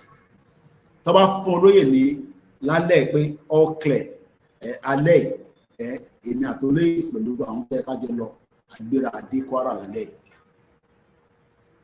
gbogbo ẹni mo fi sọ tó bá sọ pé approval ti wá pé olóyè go ahead alẹ́ tílẹ̀ ṣe ṣótó yìí tó máa fi dibi 2 lóru wá gbúrò wa ní Kwara yẹn wá máa gbọ́ pé olóyè tí ń súnmọ́ Fúlàní wá máa jáde lọ kúrò pátápátá wá máa padà lọ sókè lọ adẹ́ sí kí ọ̀bẹ yẹn kò dẹ́ ṣe ṣẹ́jọ́ kan nítorí olóyè ṣe fún ọ ní gọ̀gọ̀ nìyẹn olóyè make sure pé kò fi gọ̀gọ̀ sílẹ̀ torí gbogbo ọ̀wá sórí social media lè ṣe expect pé ẹ̀rọ pé gọ̀gọ̀ ẹ̀rọ bá ṣe jáde náà wọn ará Ìbàràpá wọn ní kó shut down everywhere no market no nothing olóyè ń bọ̀ wọ́n tẹ pósítà ẹ̀yìn orí pósítà ni tẹ pósítà tẹ gbogbo radio station wọ́n ti lọ announce pé olóyè ń bọ̀ ẹ̀ tó ṣe wọ́n lóore because ó fi pé òun lọ síbẹ̀ kò ń ṣe nǹkan kò ń ṣe méjì ó ṣe wà fi àwọn èèyàn wọ́n pè ní leader nìyẹn kò ṣe pé olóyè máa wà everywhere all he's saying is that give us the opportunity and then nígbà tá a bá ti kọlù wọn ní Kwara tá a kọlù wọn gbàgbà nínú gbọ́nbẹ̀ tá a kọlù wọn dáadáa àwa ṣe fi àwọn èèyàn síbẹ̀ àwa máa ṣe development in terms of development pé a máa ṣe àbẹ̀wò ẹ̀kọ́ Yorùbá tèmi English àti Yorùbá yàtọ̀ àwa máa ṣàbẹ̀wò nítorí ṣe fún ọ ní gbọ̀ngàn nìyẹn mo rí àwọn ìyá yẹn tán olóyè ní ṣe mo rí àgbàdo tẹ́ pé tẹ́lẹ̀ Fúlàní àti jẹ gbogbo ẹ̀ kò sí Fúlàní kan ní gbogbo axis yẹn wọ́n sá lọ pátápátá ni kò dẹ́ sí pé wọ́n sá lọ because olóyè fi àwọn ẹlẹ́ṣọ́ ààbò tó jẹ́ àwọn ọmọ ìlú empower them to be able to do àwọn bá tí wọ́n dẹ̀ ẹ̀rọ olóyè ní sí it's not only it needs the full general one because reason tó lóyè òṣèlè máa ṣe tẹ́lẹ̀ bí ó ṣe ń ṣe is because it's declared wanted and when you are declared wanted you cannot be doing gbogbo èdè tá à ń lọ nísìn àfi wọlé tó lóyè fi jáde àfi ń tẹ̀lé nípa ìsìnkú tọ́nu because he pays it ní anything it's because it's wanted so he cannot kò lè sùn nínú ilé ẹni sókà I don't think some of you know that you have to read my book. The pain that this man is going through, lórí pé on top waiting. On top waiting. Mo rí ọmọ rẹ̀ wọn kọ̀ọ̀kan tó bá wọn ní ọ̀kan yẹn lánàá náà. Àwọn tó ti jọ mọ́ra. Ọba Ìpótì ọ̀fìpọ̀ ẹ̀ṣẹ̀ àgbọ̀ tọ́ba yẹn ti sọ. Ẹgbọ́n tọ́ba yẹn sọ pé òun ti folóyè jẹ oyè tipẹ́tipẹ́ tó ń sọ̀rọ̀ 10 years ago. Àtọ̀ ni. Kódà ẹ̀kọ́ máa gbọ́ Ìgbòho ló lọ yẹn Ìgbòho tó sọ yẹn the next 3 shop wọ́n ti jáde síta so imagine if this man gives order ẹlòmíà máa ṣe nǹkan ṣe dáa ní kó ṣe and I can see why Ìgbòho is trying to be very very intelligent about speaking as many of us want him to do because apá àwọn olóṣèlú yóò lè ka wọ́n mọ̀ but what it needs now it needs is freedom it needs to gain back that freedom that is the priority ìyẹn kò ṣe negotiate the presidency must look anywhere in the world táwọn kan bá wà against the kankan tí government bá wà against kò ṣe pàwọn aláwọ̀ against the government kò government bá wà against the kan táwọn ṣe. There is always a room. It's okay. Yọ̀dà wá bẹ̀rẹ̀ tó ń bèrè ní tí Ìgbòho àti bàbá Akíntóyè àti gbogbo wọn bèrè fún ìyẹn ti lọ náà. Because àwọn tó wà lórí social media tó ọ̀dà kankan mọ̀. Ẹ wọ́n bá kábíyèsí. Olówó ó dà pé àwọn diaspora bíi mẹ́ta kan náà mo rí wọn lánàá àwọn ìyá wa kọ̀ọ̀kan. Mo kí wọ́n àwọn ìyá wa. Ẹ ò kábíyèsí bó ṣe ń gbọ́n kan tó lóye sọ.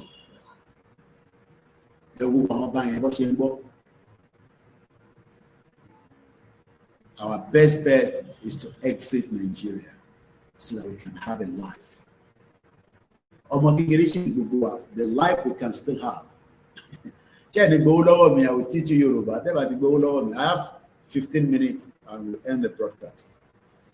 Tired a little bit. It's not easy. But mo dúpẹ́ pé a lọ a dé àwa náà la máa lọ àwa náà la máa dé. Ẹ má wá dákẹ́ àdúrà ẹ mọ̀ pé owó láti béèrè at the beginning. Ẹ má wá dákẹ́ àdúrà yín.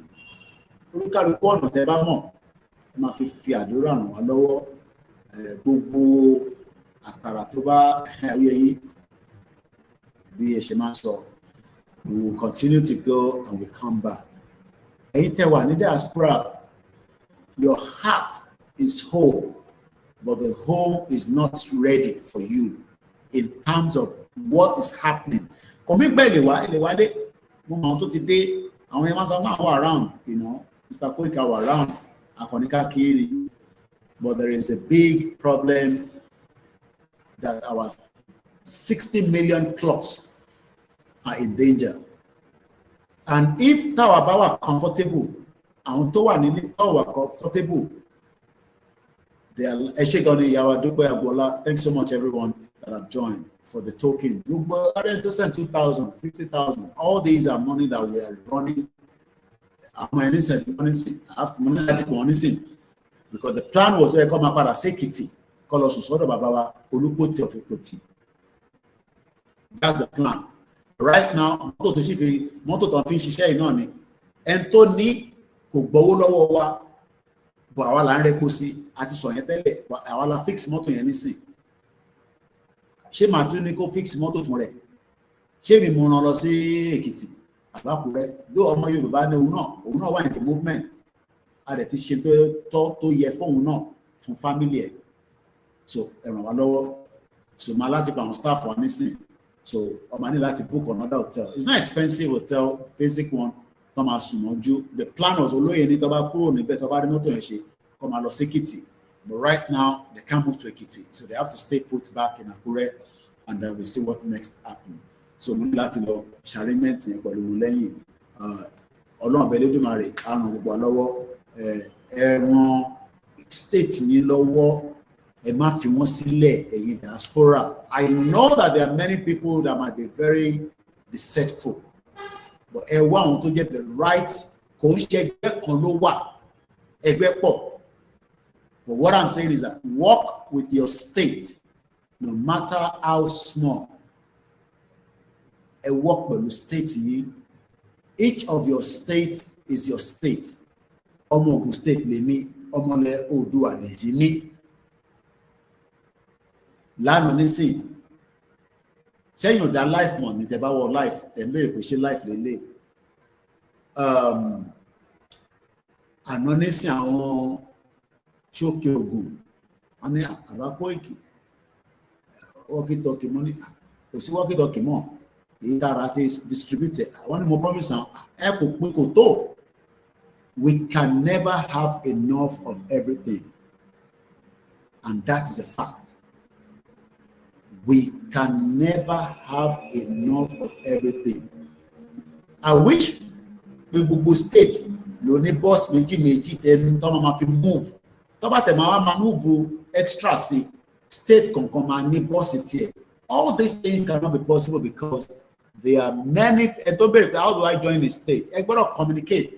Each of the state oríṣiríṣi coordinator state in ilé ìgbésẹ̀ àlùmá pẹ̀lú social media okay. Èlé máa send message sí àwọn media bẹ́ẹ̀ bá pàrọlé kò sí media tẹ́ bá ní nọ́mbẹ̀ kò láti jẹ́ mi wọ́n gbọ́dọ̀ lè sọ pé state báyìí coordinator báyìí ni gbogbo wa náà la ní details yẹn lọ́wọ́ regardless of it doesn't have to be me. Every state has a coordinator. Ààrẹ ń ṣẹgbẹ́ APC à ń ṣẹgbẹ́ PDP àwọn tó ń ṣe APC PDP we don't dispute them. But the fact is, what has it made Kimatabon? Kí ni impact APC l'Ekiti State? Kí ni impact APC ní Ondo State? Kí ni impact PDP? Kí ni impact ADC? Àwọn tó ṣe ń ṣe ẹgbẹ́ join. All these people they're bloody wasting our people's time. Ìfilẹ̀ bẹ́ẹ̀ dàrí kí n lọ wá kan jẹ.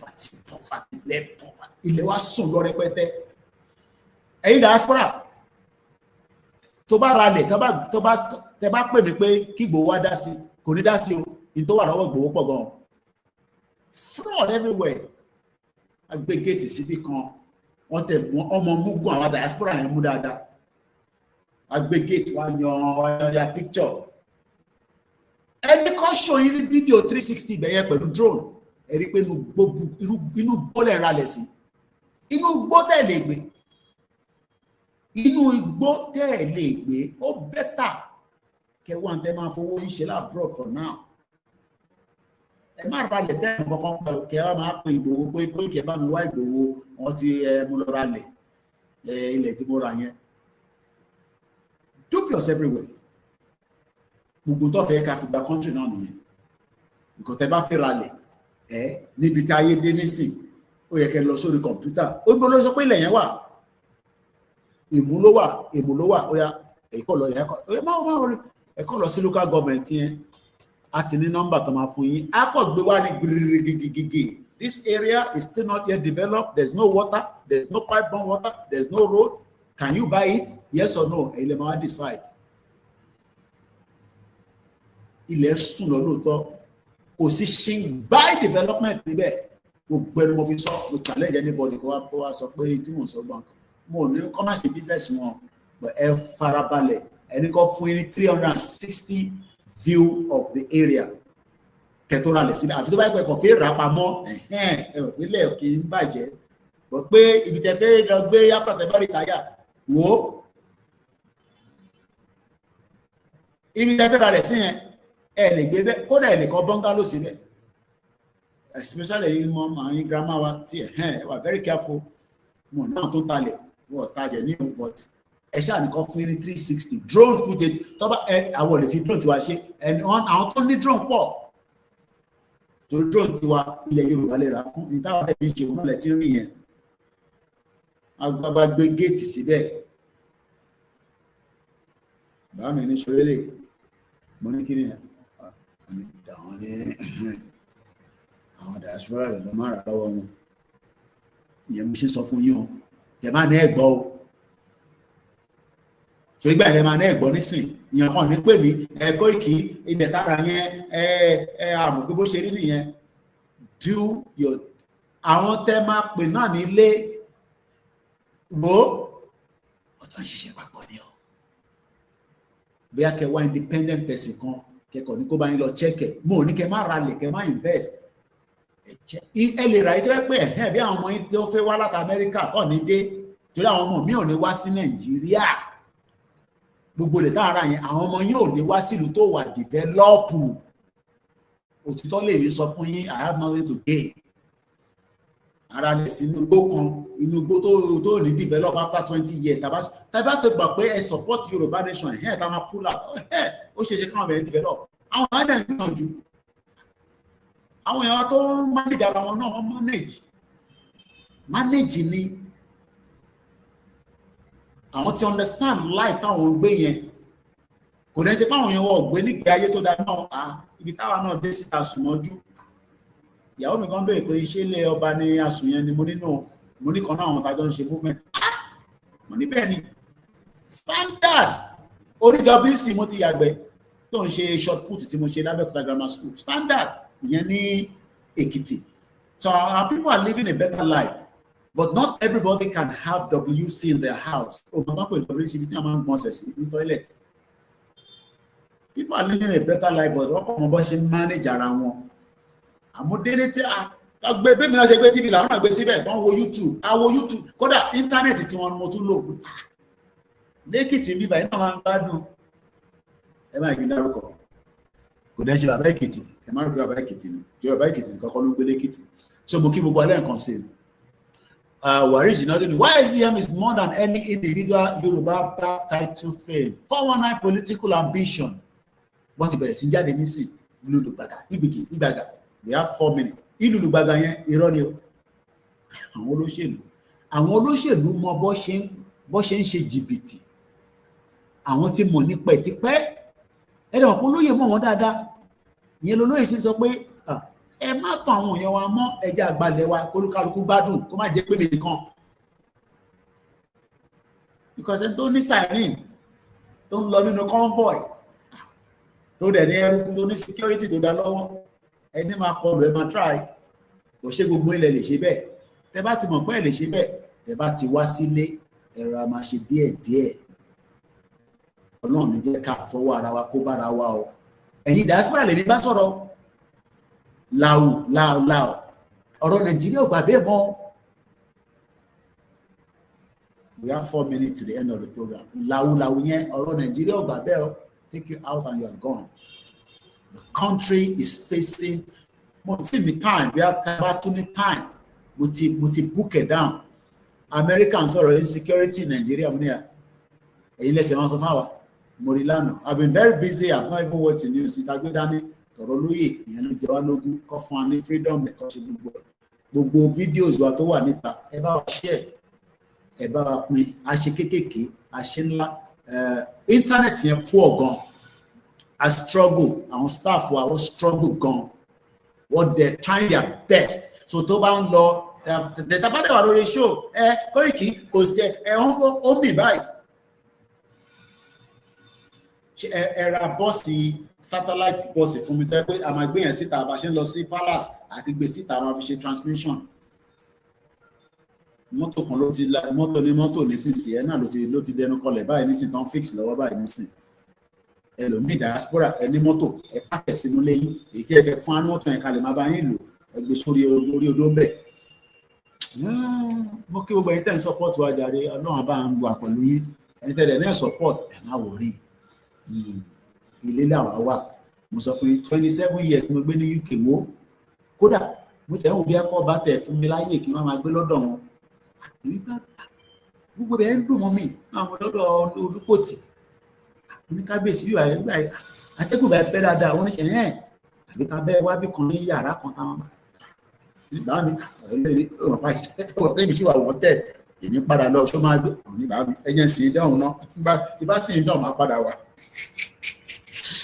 Anyway, there will be a lot of things that you will read in my book that is just those things that you but for now, thank you so much for each and everyone that have joined us so far.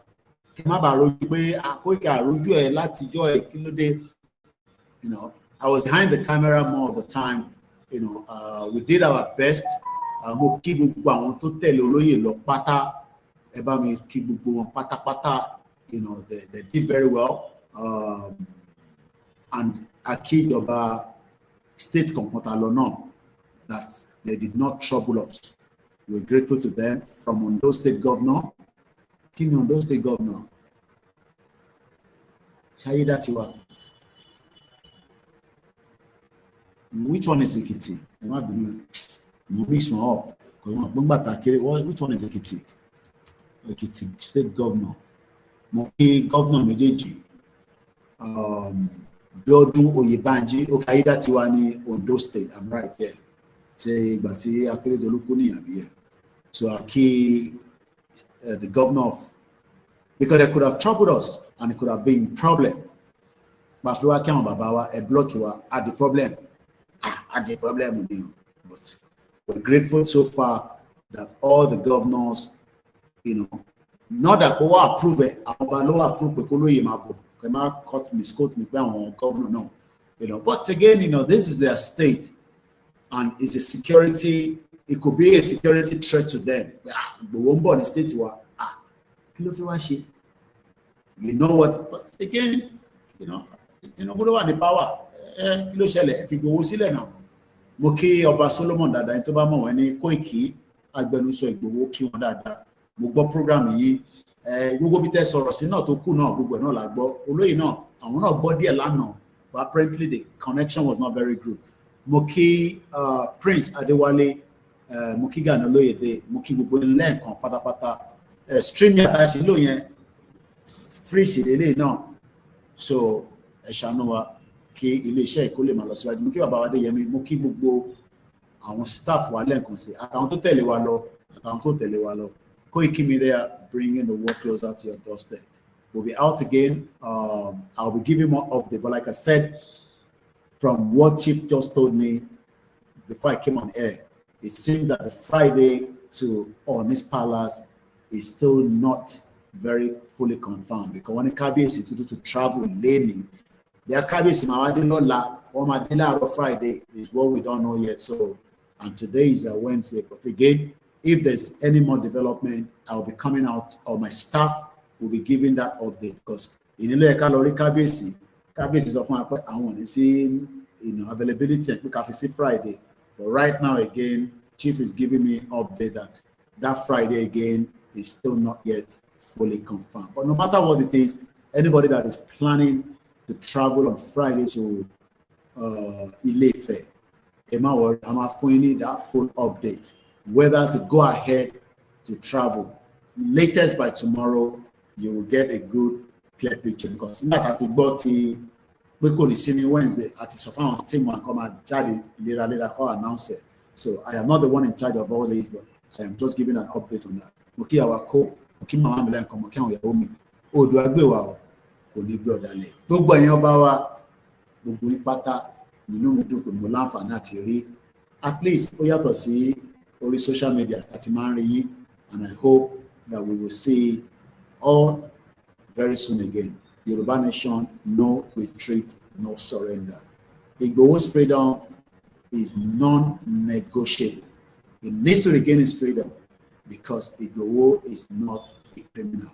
God bless Yoruba people. God bless our Modudua. Ema daija to necessary sile.